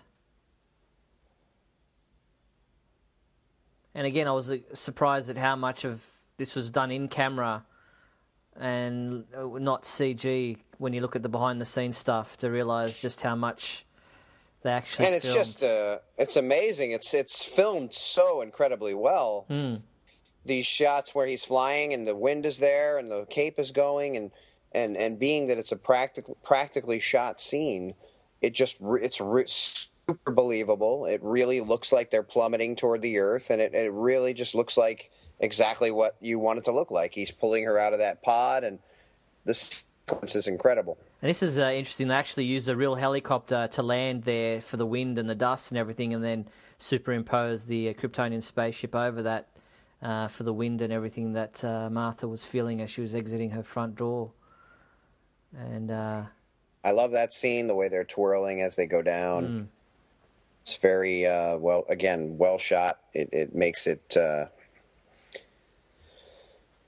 Obviously, there's a romance going on, even though they don't not necessarily know it yet. But I've heard people say it's too quick, and they're kissing in the middle of the battlefield later on, and it's out of place, and they shouldn't care that much about each other yet. They just met, and yet they're in a serious relationship. But and I like this sequence where he goes to what he tells Zod when he's about to smash his face in. But before that, we have Faora seeking the codex for Zod. And again, he won't do any of the dirty work himself. He gets Faora to strangle her, and poor Martha gets thrown quite a bit, thrown around a bit here. And I feel like this sequence should have happened before Clark heard what was going on, because Smallville is small and he is super fast. We've seen him zoom off into space within seconds, and it seems to take him an incredible amount of time to get here. Well, it is. He's coming all the way from wherever it was. That's a fair distance. Remember how far the two scout ships had to travel to make it to Smallville from where they were, and that's where he was. So.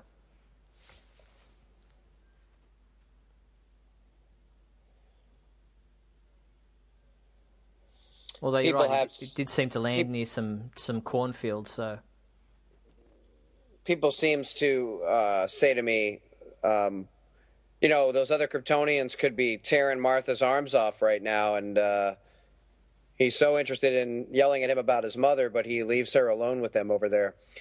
I don't really think it was a thought that he had. I think he was emotionally reacting to the idea that his mother was in danger. And in following that through, I also think the other Kryptonians will be so focused on where he took the leader that they're not going to stick around there. They're going to go after them. Yeah, exactly. And here we have Zod realizing that there is much more to being able to be on Earth without your protection, protective skull, helmet.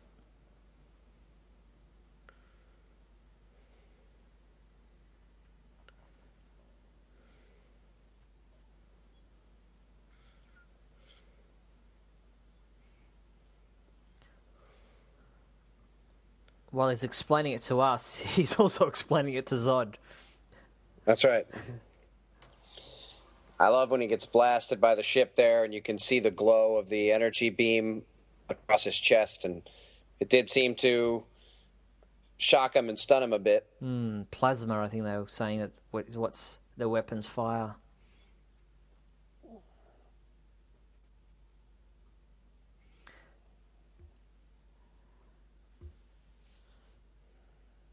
And while they fly off with Zod, down the street we have the old Western standoff in the main street of the town with almost the noon showdown.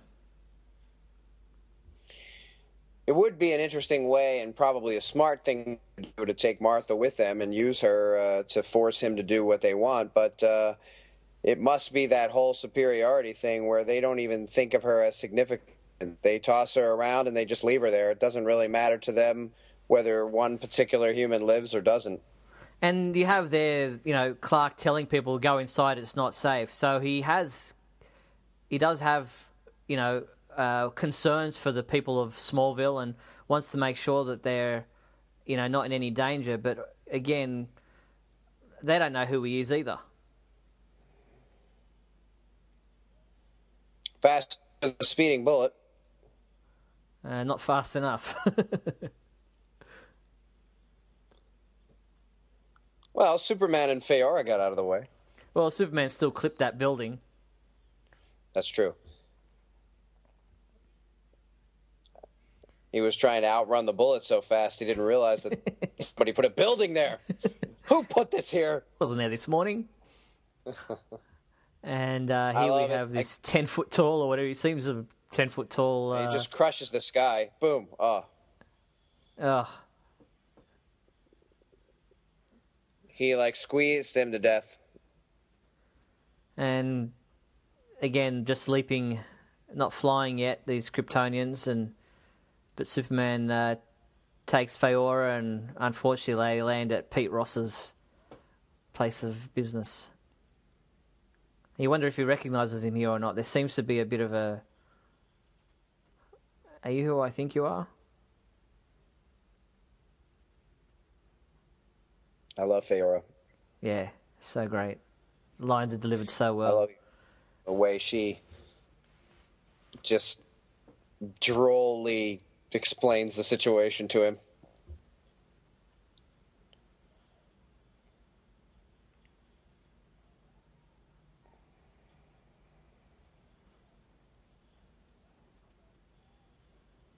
And there's the bank vault.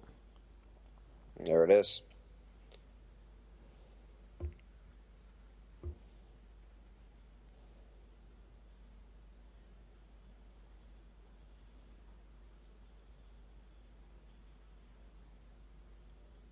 Just amazing, the choreography of these fight scenes, and grabbing the cape and hurling him around, and he tries to fly, he grabs him by the foot and smashes him into the dirt. And again, all that was done, physically in camera, with green screen mats and all that kind of stuff. And then we got the Sears product placement there, and so again we have this fact that Superman is untrained. He's not a fighter. He's never had any experience. He's only just learnt really the extent of his powers, and he's being confronted by these equally super team of bad guys. I love the fighting. I love the way they just display the superpowers in a way we've never seen before. I mean, grabbing him in mid-flight, tossing him to the other side, smashing him. Now here they're holding his face down, and he, of course, ignites his heat vision, which is a surprise to them. I guess they're not yet aware that they have that. And again, he's not just fighting them. He's got the military on his back fighting at him, shooting at him too. And, he's trying to protect these people, yet they still don't trust him. He gets hit in the head. Yeah, that was quite a cool shot there with his head getting flipped back. And here he is saving people. So it's not just, he went out of his way to save someone. So, all that talk about him just destroying everything without a care is unfair, I think. It's very unfair. I mean, all of his actions here are actually, even though the world doesn't know it yet, are to protect the entire world and save everyone. If he doesn't fight them now, as much damage as it might cause, they're going to destroy the entire world. And how cool is this sequence? Just zipping Faora, bang, bang, bang, 1, 2, 3, just smacking them all out. It's fantastic. It's the choreography, and then the way they had to, whatever they had to animate in order to put the two worlds together, and it's super fighting like we've never seen before. And which just reminds me of how angry I'm going to be if they have Batman and Superman fight to where Batman can actually hold his own, because even though he's trained and even though he knows how to fight, if you can't move at the speed that these, I mean, look at them. Look at how he's putting up a fight against these Kryptonians. If he grabbed Batman the same way, he would just be dead in one shot. Yeah. And admittedly, he didn't have to throw him into the trains there, but... they're empty trains. And here we have a great line from Faora, which is echoed later on. I also don't know if it was just a gratuitous scene where he throws them into the trains for no reason. I think Superman knows he has to put them down, and he is trying to stop them. Maybe explosions, maybe by getting thrown into a train in some way or another. He wants to end this. I mean, the military don't do much less damage, do they? Firing rockets to the streets of Krypton and streets of Smallville. It's the same kind of thing. You have to stop this horrible threat by whatever means possible, and there will be damage. Yep. People have said, well, he could fly them into space, but on the other hand, I don't know that he's thought of that, but also he knows Faora's back there, and he knows there's other Kryptonians, so he's trying to get rid of one while he makes sure he goes back and stops the other from killing somebody. That's it. It's not one-on-one battle. It's, there's a whole army of them. And they take Faora and they recover her, and the military realizes that this boy in blue is actually on their side. That's one of the greatest scenes when Hardy comes up and says that. and they all lower their weapons. It could be, you could go, well, yeah, just as they realize the weapons aren't going to do anything against him anyway. But as the music plays and they recognize him and they see that he's with them, I think that's the reason they put their guns down. Oh, for sure, 100%. Even the look on their faces is, a show of respect, saying, he's one of us. I'm tearing up now just watching it. The music is working on me, even though I'm not a huge fan of. Well, it's not that I don't like the soundtrack. The soundtrack is perfect for the movie. It's these days it's about mood. I've been saying that to people. It's not necessarily about creating a theme or having an Imperial March when Darth Vader comes out. It's more about establishing the entire tone and the mood for the movie. In reality, soundtracks are meant to be a companion piece. They're not really meant to overshadow the film. You're not even supposed to notice them. I've heard composers say the best soundtracks are the ones you don't even know are there. They're there and they're enhancing what you're watching, but you're not, listening actively to the soundtrack. I love Martha's comment here.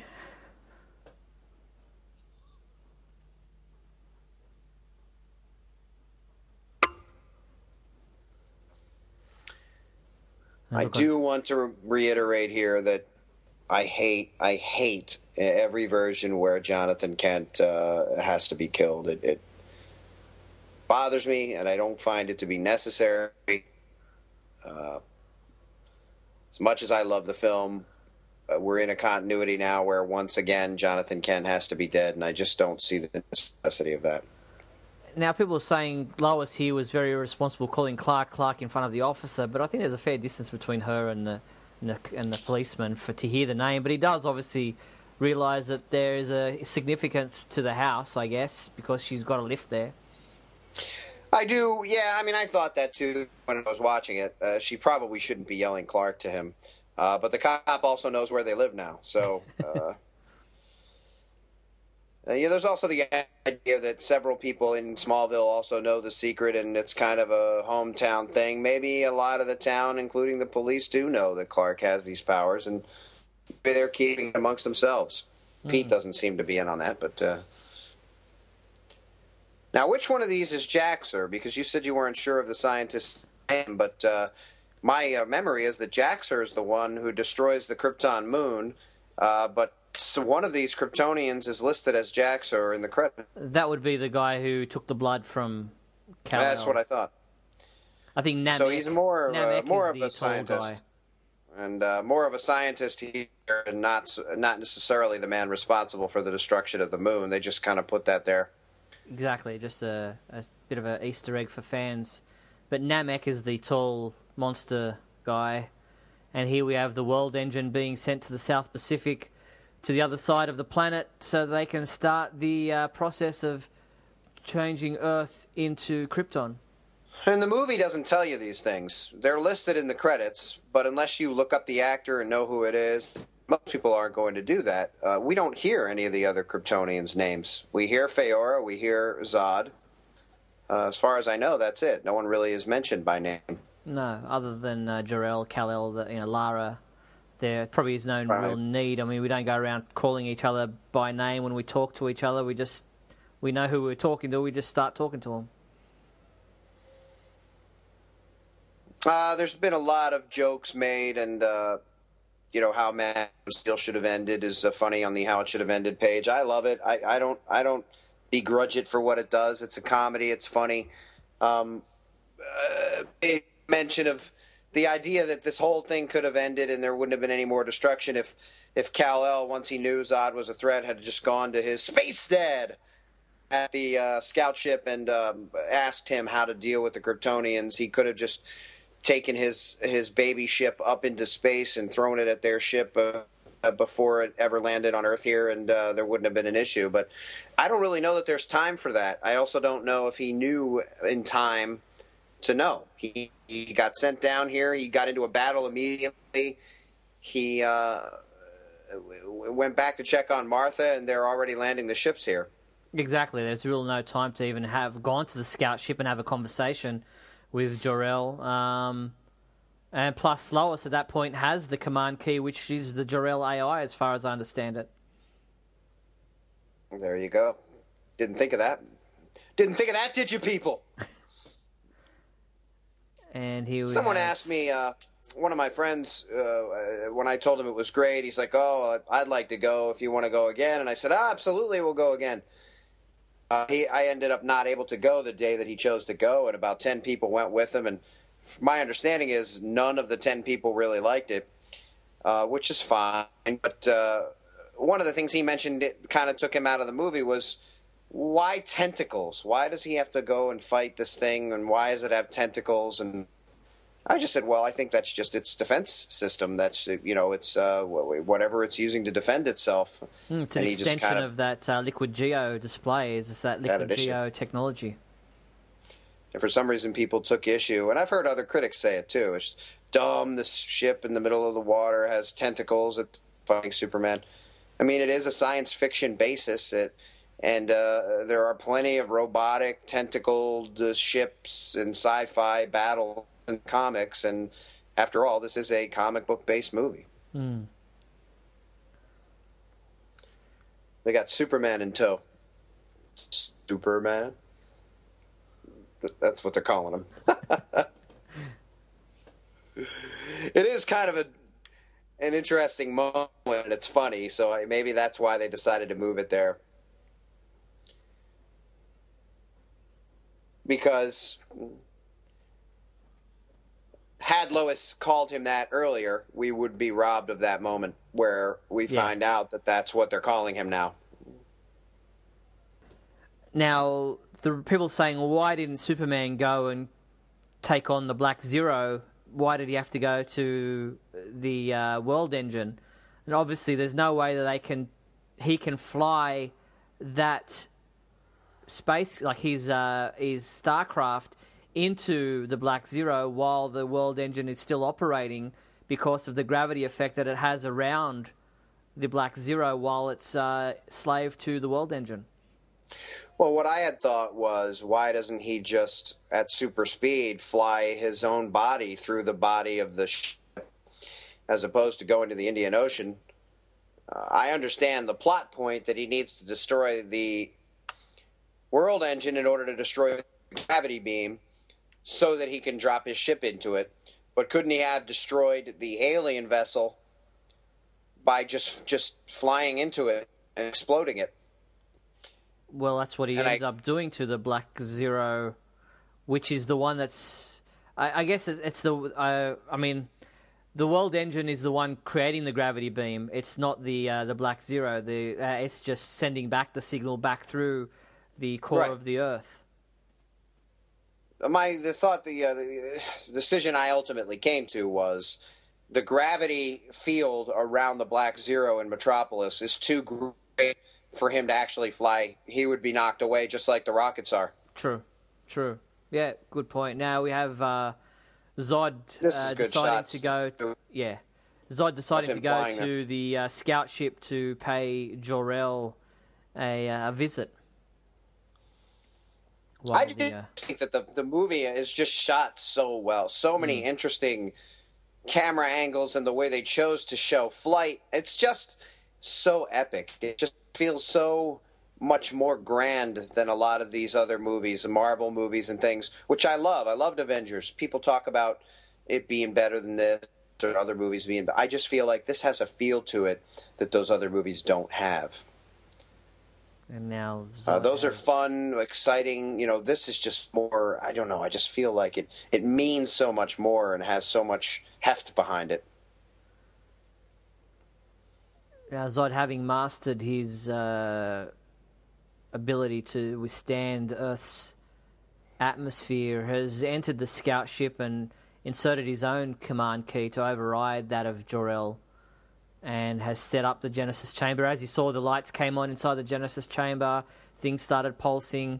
You'll see in the background that some of those creature-like robots start to operate where we didn't see that before. But again, no babies yet.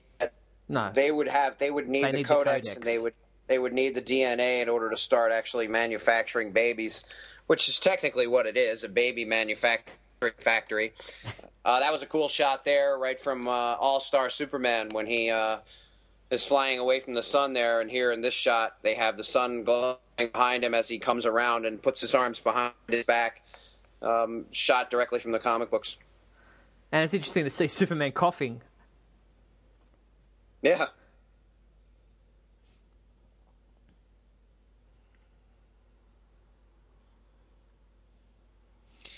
Here we see the rockets kind of just turn and bounce off and not hit anything. That's right. That's the gravity beam. Now, you may say, well, at the speeds he can fly at, he could probably beat that gravity pulse or whatever, but I think that that's the point in the plot here, that he needs to destroy that other one in order to turn off the gravity beam. And Perry takes charge and tells everybody they need to evacuate the building. And as far as Zack Snyder's concerned, there was only probably about 5,000 deaths. And if anything, a lot of those deaths were caused by the military's rockets and aeroplanes crashing into buildings just as much as what happened later on. Because at that point in the movie, a lot the of people the hadn't deaths are escaped the happening buildings. Right now. Yeah. They're happening because of the Black Zero and because of this battle that they're trying to stop. Not, by the time Zod and Superman fight, the city has already been cleared. The buildings are already empty in this part of town. And also during a lot of the fight scenes above where they're flying, you can see an expansive city much larger than New York, much larger than Philadelphia, where everything is still standing and looks okay. It's only this one spot where the gravity beam was being shot where there's a lot of damage, and that's where Superman and Zod takes place, where it's already been cleared out by the gravity beam. I love this sequence because I love to see the Daily Planet characters, Perry and the other guy. I love to see them involved. I love to see them with something to do, and I feel like they took great pains in the script and in the shooting to make sure that everybody had a purpose.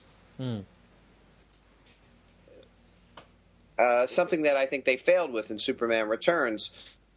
Frank Langella was kind of an unnoticeable presence there in that movie. He was there just to be Perry, but there wasn't really anything to the part. Not a lot of impact, no. But here, Jor-El is about to be killed by Zod for a second time. And again, the look that Michael Shannon gives to the remains of what was Jor-El, or the fact that he's no longer there, is, again, a foreshadowing of, or not a foreshadowing, but a look back at the fact that he has some regrets at having killed his once friend, and but he has a mission, and he's not about to step aside for anybody to complete that mission.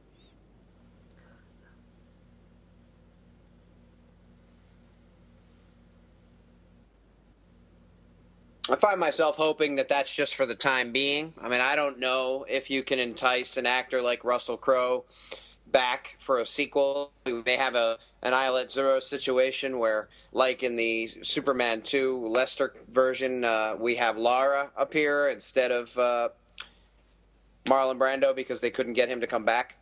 But I would like to see more Krypton stuff, and it's another thing that is, I think, hurting the feelings of Man of Steel fans, that now we have Batman involved and maybe Nightwing and maybe Wonder Woman, and which takes away a lot of our hope for further Krypton exploration, further exploration as Clark as a child, further exploration of Jonathan and Martha, and maybe we would actually see the ship land and how they discover him, and maybe we would get to see more of that in actual sequels. But now we have 10,000 other characters, and half of them we focus on Batman, so I don't know that we're going to get that. Well, Russell Crowe has admitted that he would like to come back, especially with a lot of people commenting about wanting to see a prequel about Krypton, about Zod and Jor-El's relationship and friendship before the destruction of Krypton.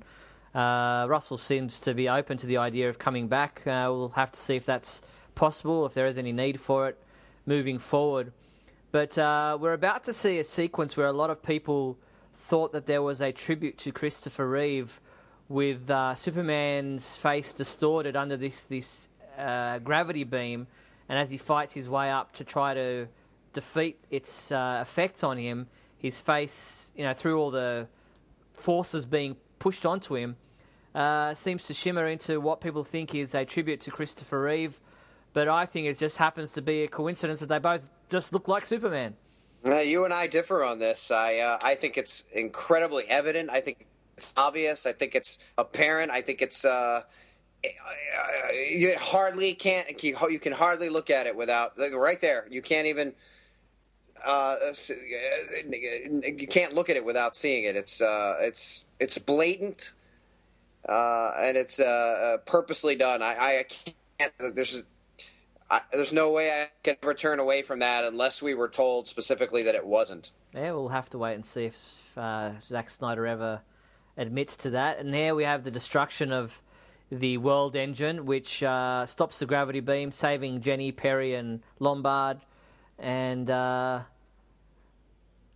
World Engine falls apart, and Superman is prone pretty much at his, having used all his energy until we see him reach out for the sunlight to help re-energize him. But now the military are clear to fire his starship onto the Black Zero, but there seems to be an issue with the alignment.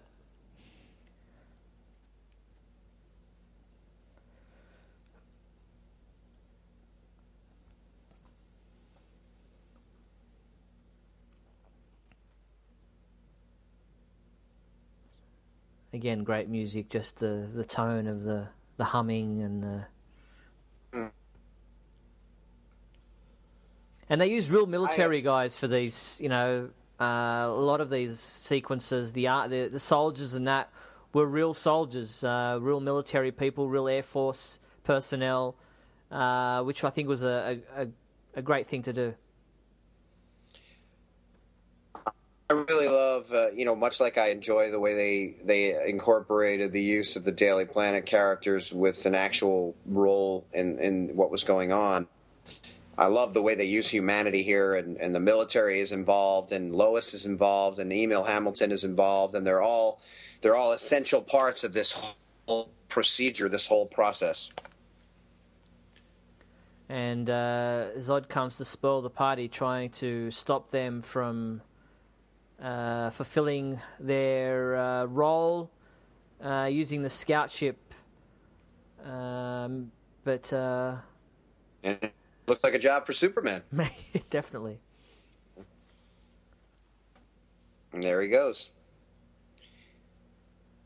Now there is some talk about his reaction here and him saying Krypton had its chance and destroying the ship, and we see the Genesis chamber get destroyed. I'm a little torn on it myself, only because it seems like it has a finality to it, meaning that Superman is willing to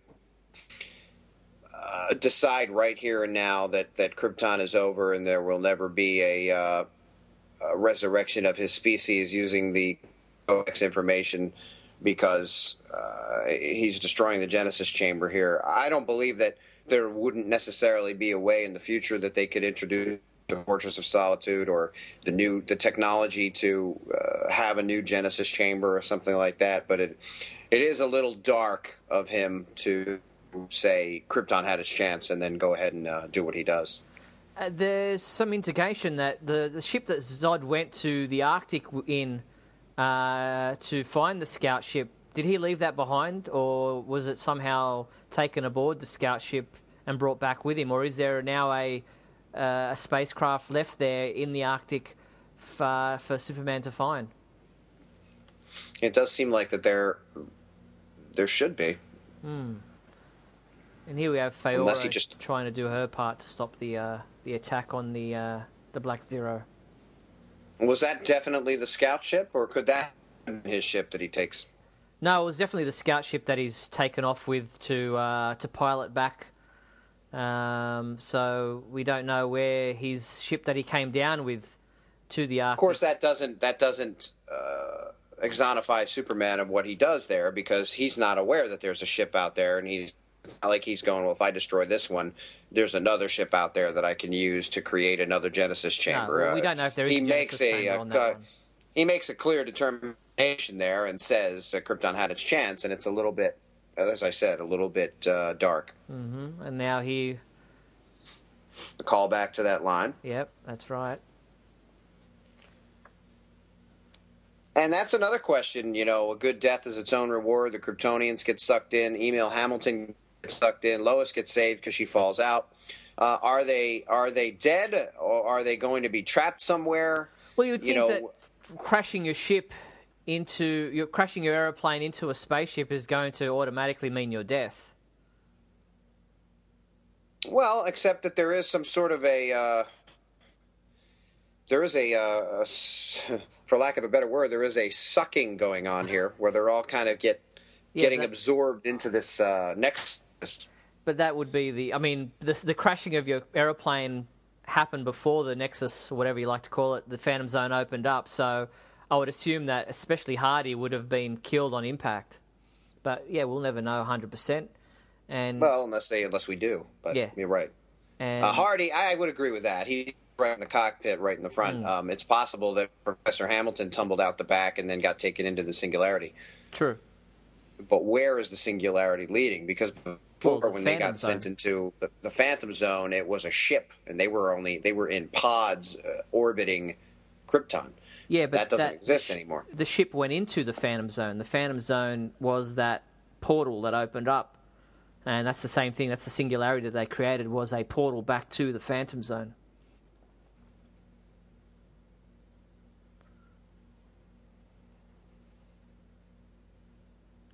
And here we have that controversial kiss that many people said came too soon. But it's in thinking that he's just saved everything, he thinks that it's all over. Okay, there's people to be saved or whatever, but in the throes of passion, I guess it was just a matter of a quick kiss. But it's also an extremely tense, nervous situation, and you've just gotten through a very stressful time, and I think it's just a human reaction that they just kind of what they do. Embrace, that's right. Now he realizes Zod is still behind, and Zod gives him this speech about, you've ruined everything, you've killed every purpose that I've had, and now you've left nothing for me to do but to, destroy what you've destroyed for me.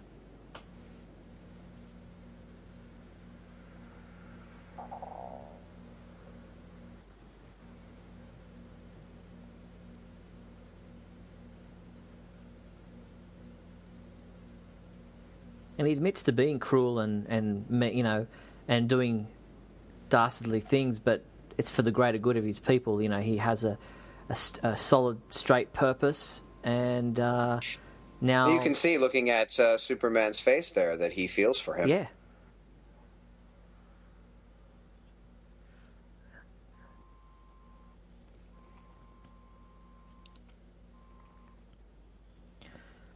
This is a great line. This is a comic book line coming up. Clark says here.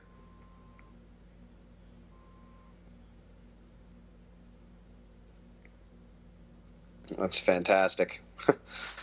You're a monster, Zod, and I'm going to stop you. And the way they show him kind of hover up off the ground there, it's just great. Now, again, these are all buildings that have... There's no people in them that you can see. They've all been abandoned. They've all been... And even if there were people in this building, there's not much Superman could have done about what Zod does here. He knocks him into the building, and then he destroys it. It's not really Superman's, he's not really, causing the destruction of this building. And I think that was the first time Zod realized he had heat vision. Yeah. And then the battle begins, and, we'll see from much of it that Superman is not able to really do more than he's capable of doing. I mean, he's just been tossed around.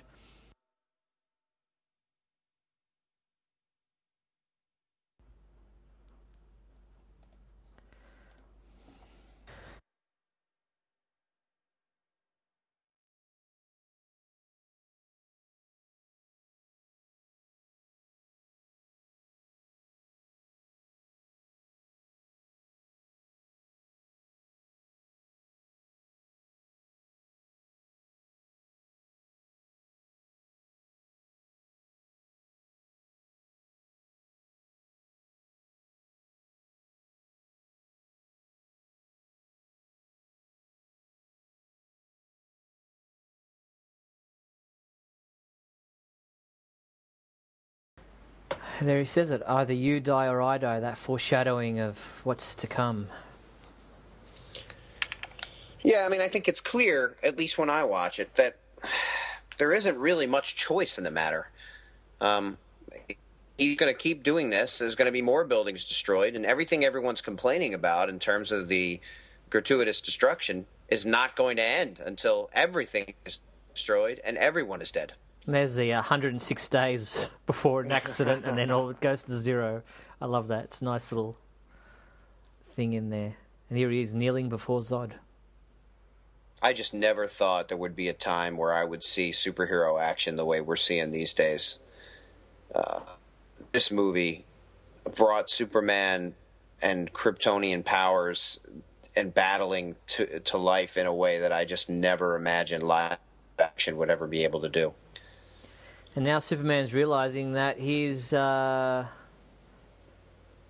edge he had is kind of just been wilted away with the fact that now Zod is in full control of his flight abilities, takes the action to a whole another level. They're all above the city.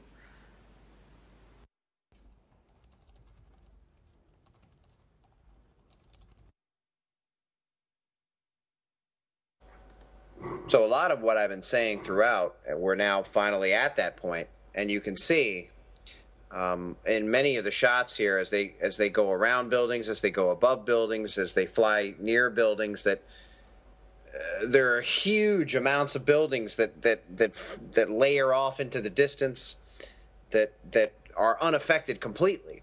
There's just the area that they're in, obviously, is there's a lot of destruction happening, and as Steve was saying before, it's not really that Clark can do that much about what's being done. He's just trying to hold his own here and stop Zod, and he's kind of at the mercy of the way the battle goes. There was the Wayne Tech satellite. There it was.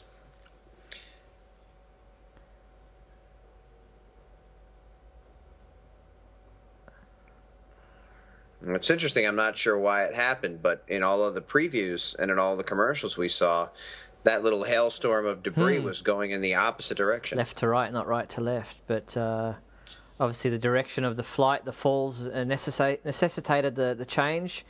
And here we have them in the train station. And again, we have this very controversial ending to the fight. But it's all Superman can do to hold Zod. There hasn't got much traction, and it's not about this group of family. It's not about this group, this mother, father, son, and daughter. It's signifying what's going to happen to everybody. It's not just this particular family, although this is, obviously very personal in that it's very confronting right there and there. But it's an indication of what he's planning to do to everybody, and he says never. He'll never stop. And whatever direction he breaks his neck, he pulls him backwards first before he does that. So those people are saved while we never get to see them again. It's the indication that it's saved also everybody. Clear, watching the struggle. Superman keeps trying to implant himself there, and Zod keeps trying to move, and he keeps trying to... It's not... I don't believe that there's a way he could... I hear people say he should have flown him away, he should have continued the battle. Obviously, the big complaint is the battle went on too long and there's too much battling, and that the movie is half battle and there's too much action and there's too much destroyed and there's too much destruction, and he needs to end it. And he can't. There is no there's no capturing him. There's no putting him in jail. There's knocking him out or covering his eyes or whatever, there's no end. Zod, when he wakes up or whatever happens next, is still going to go on his rampage. There is no Phantom Zone no Black Zero left to take him to. And the covering of the eyes we saw didn't work earlier. Yeah. They may have even done that on purpose. When the Kryptonians had Superman pinned to the ground, they covered his eyes. And it obviously anguished him having to do what he did. And he's not a sissy boy for hugging into Lois the way he did. And again, another fade out would have helped indicate here that this is... A lot of time has passed since what took place in Metropolis, because there's kind of get this jokey sequence straight after that. Well, someone also mentioned that this scene could have been moved to after the cemetery with Martha. True. So that you wouldn't go from something incredibly somber to something kind of lighthearted and then back to something incredibly somber again.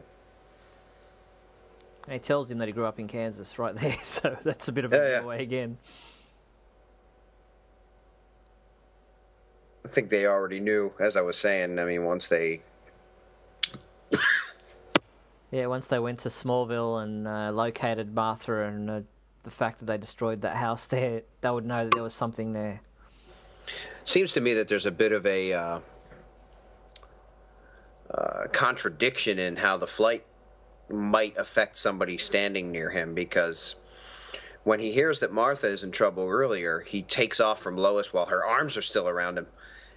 Then later he says, "You better step back," and she steps back 10 feet, and he says, "You better step back more." And then at another point, he's surrounded by soldiers, and Hardwick is standing, or Hardy is standing right there, and he takes off immediately.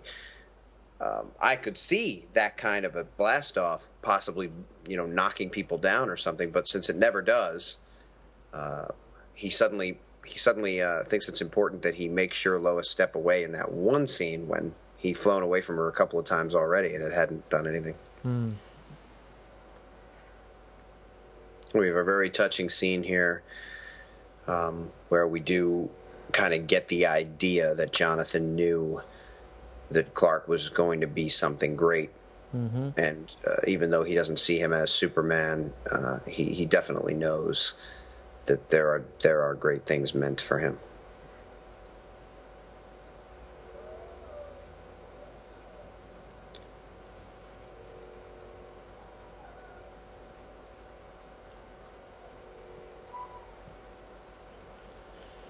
And the hands on the hips. Yeah, another of the young kids who plays Clark Kent, another young actor, did a good job here. We didn't get to see Superman with his hands on his hips as grown Superman, but at least we get the iconic pose in one way or another.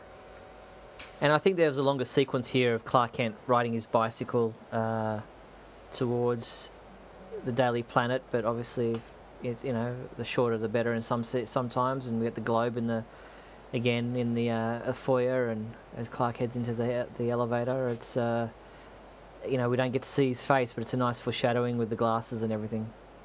We also, without the fade out here, we get the sense with Lombard talking about courtside seats to the game that. Clearly, city life is back to some semblance of normal because they are having basketball games. They are able to go there. And the Daily Planet was right in the center of the destruction, which seemed to be either in the financial district or the downtown district or something like that. And they're able to go to a basketball game, and they're happy. And this is kind of an interesting sequence here with the two lines. Oh, yeah, I love Lois's line, "Welcome to the planet." It just has so many... it's a pun.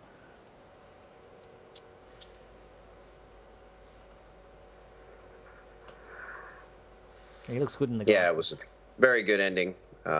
Cap there, even with the controversial discussion and argument over whether or not the passage of time was shown properly and how he should have handled Zod. I think, one thing you can definitely say is that the writers made that decision purposely. So it's really only them to blame that put them there. So if you go that route, you can say, yes, well, as far as the way it was written, Superman really had no other choice. But why did they choose to do it that way? And it seems like they, with all this talk of modernization and making people darker and what people want to see and how audiences are pleased, what pleases audiences these days, it does seem like there was a purposeful effort put forth to make him kill someone. And that's definitely, I can definitely see that being something that offends Superman fans and bothers people because it's something that they're so used to their character not doing. And, people saying about the whole kill thing that, it's canon that Superman does not kill, that he's got this thing against killing. Well, I have this thing against killing. I wouldn't kill anyone either. And I don't think Clark has to have it stated that he doesn't kill, he doesn't want to kill. Nobody wants to kill unless you're a real bad villain, and even then they don't think that they're the villain. The fact that I mean, soldiers, they go to war not wanting to kill, but sometimes certain situations necessitate a certain action, and I think that's, where they're headed here. And in the sequel, we may see Superman having to deal with, the idea of, look, I need to find a better way next time. I need to think about not doing this again, or being put in a situation where he could easily kill someone and decides not to because he's made a vow that, no, I'm going to try to anything I can do to make a different decision. We have to remember that what we're seeing in this Man of Steel movie is a Superman who's been around for all of 5 minutes. Not an experienced guy, not a guy who's been doing it for years, not a guy who knows the full extent of his powers. We're talking about a guy who's just been Superman for all of, like I said, 5 minutes. He has little experience. He's had the world against him, Kryptonians against him. You have to think of this Superman in this context, in this film, not the Superman that you think you know from 75 years of history. Now, there's a spot here right as the S comes up where the music kind of comes to a crescendo and then stops for a second and the S fades away. Before they started the credits, I felt like there was a spot there where they could have put one of those post-credit scenes, to see what might be coming next or something. And Steve and I have talked about this before, and I don't think they knew what was coming next. I don't think they knew what the move was. I don't think when this was made they had any idea there was going to be a Batfleck, or that there was going to be a possible movie where they'd come together. And I just hope, based on what you were saying, and then they did say, Snyder said at one point, it's something we're going to address in a sequel, and it's something that was addressed in the comics at one point when Superman was forced to kill. Even though in the comic it's actually much worse because he really wasn't forced to kill. In the comic, the Kryptonians were completely depowered and of no threat to anyone, and he still decides to assassinate them. In this movie, he was in a situation where people were dying, the battle was going on, more destruction was happening, and it was never going to stop, and he did what he had to do. In the comic story, he decides to be judge, jury, and executioner, and he executes them. But I hope that in the sequel, people have mentioned to me, what's probably going to happen is Batman's probably going to be the one to tell Superman off and tell him that he can't be going around breaking necks of people. And that doesn't sit right with me, and doesn't seem like something that not only I don't think Batman would say that, even though he also doesn't kill generally. It doesn't seem to me that we should have Batman being the one teaching Superman or trying to tell Superman what he should and shouldn't be doing. Well, there you have it, folks. That is our commentary. Scotty and I doing our thoughts on Man of Steel as we sat and watched it. We hope you've enjoyed this. There may be others coming from other staff members of the Superman homepage. But for now, as the credits roll for the movie, Scotty and I wish you all the best. Hope you've enjoyed our commentary on Man of Steel. And we'll sign off. Any last thoughts, Scotty?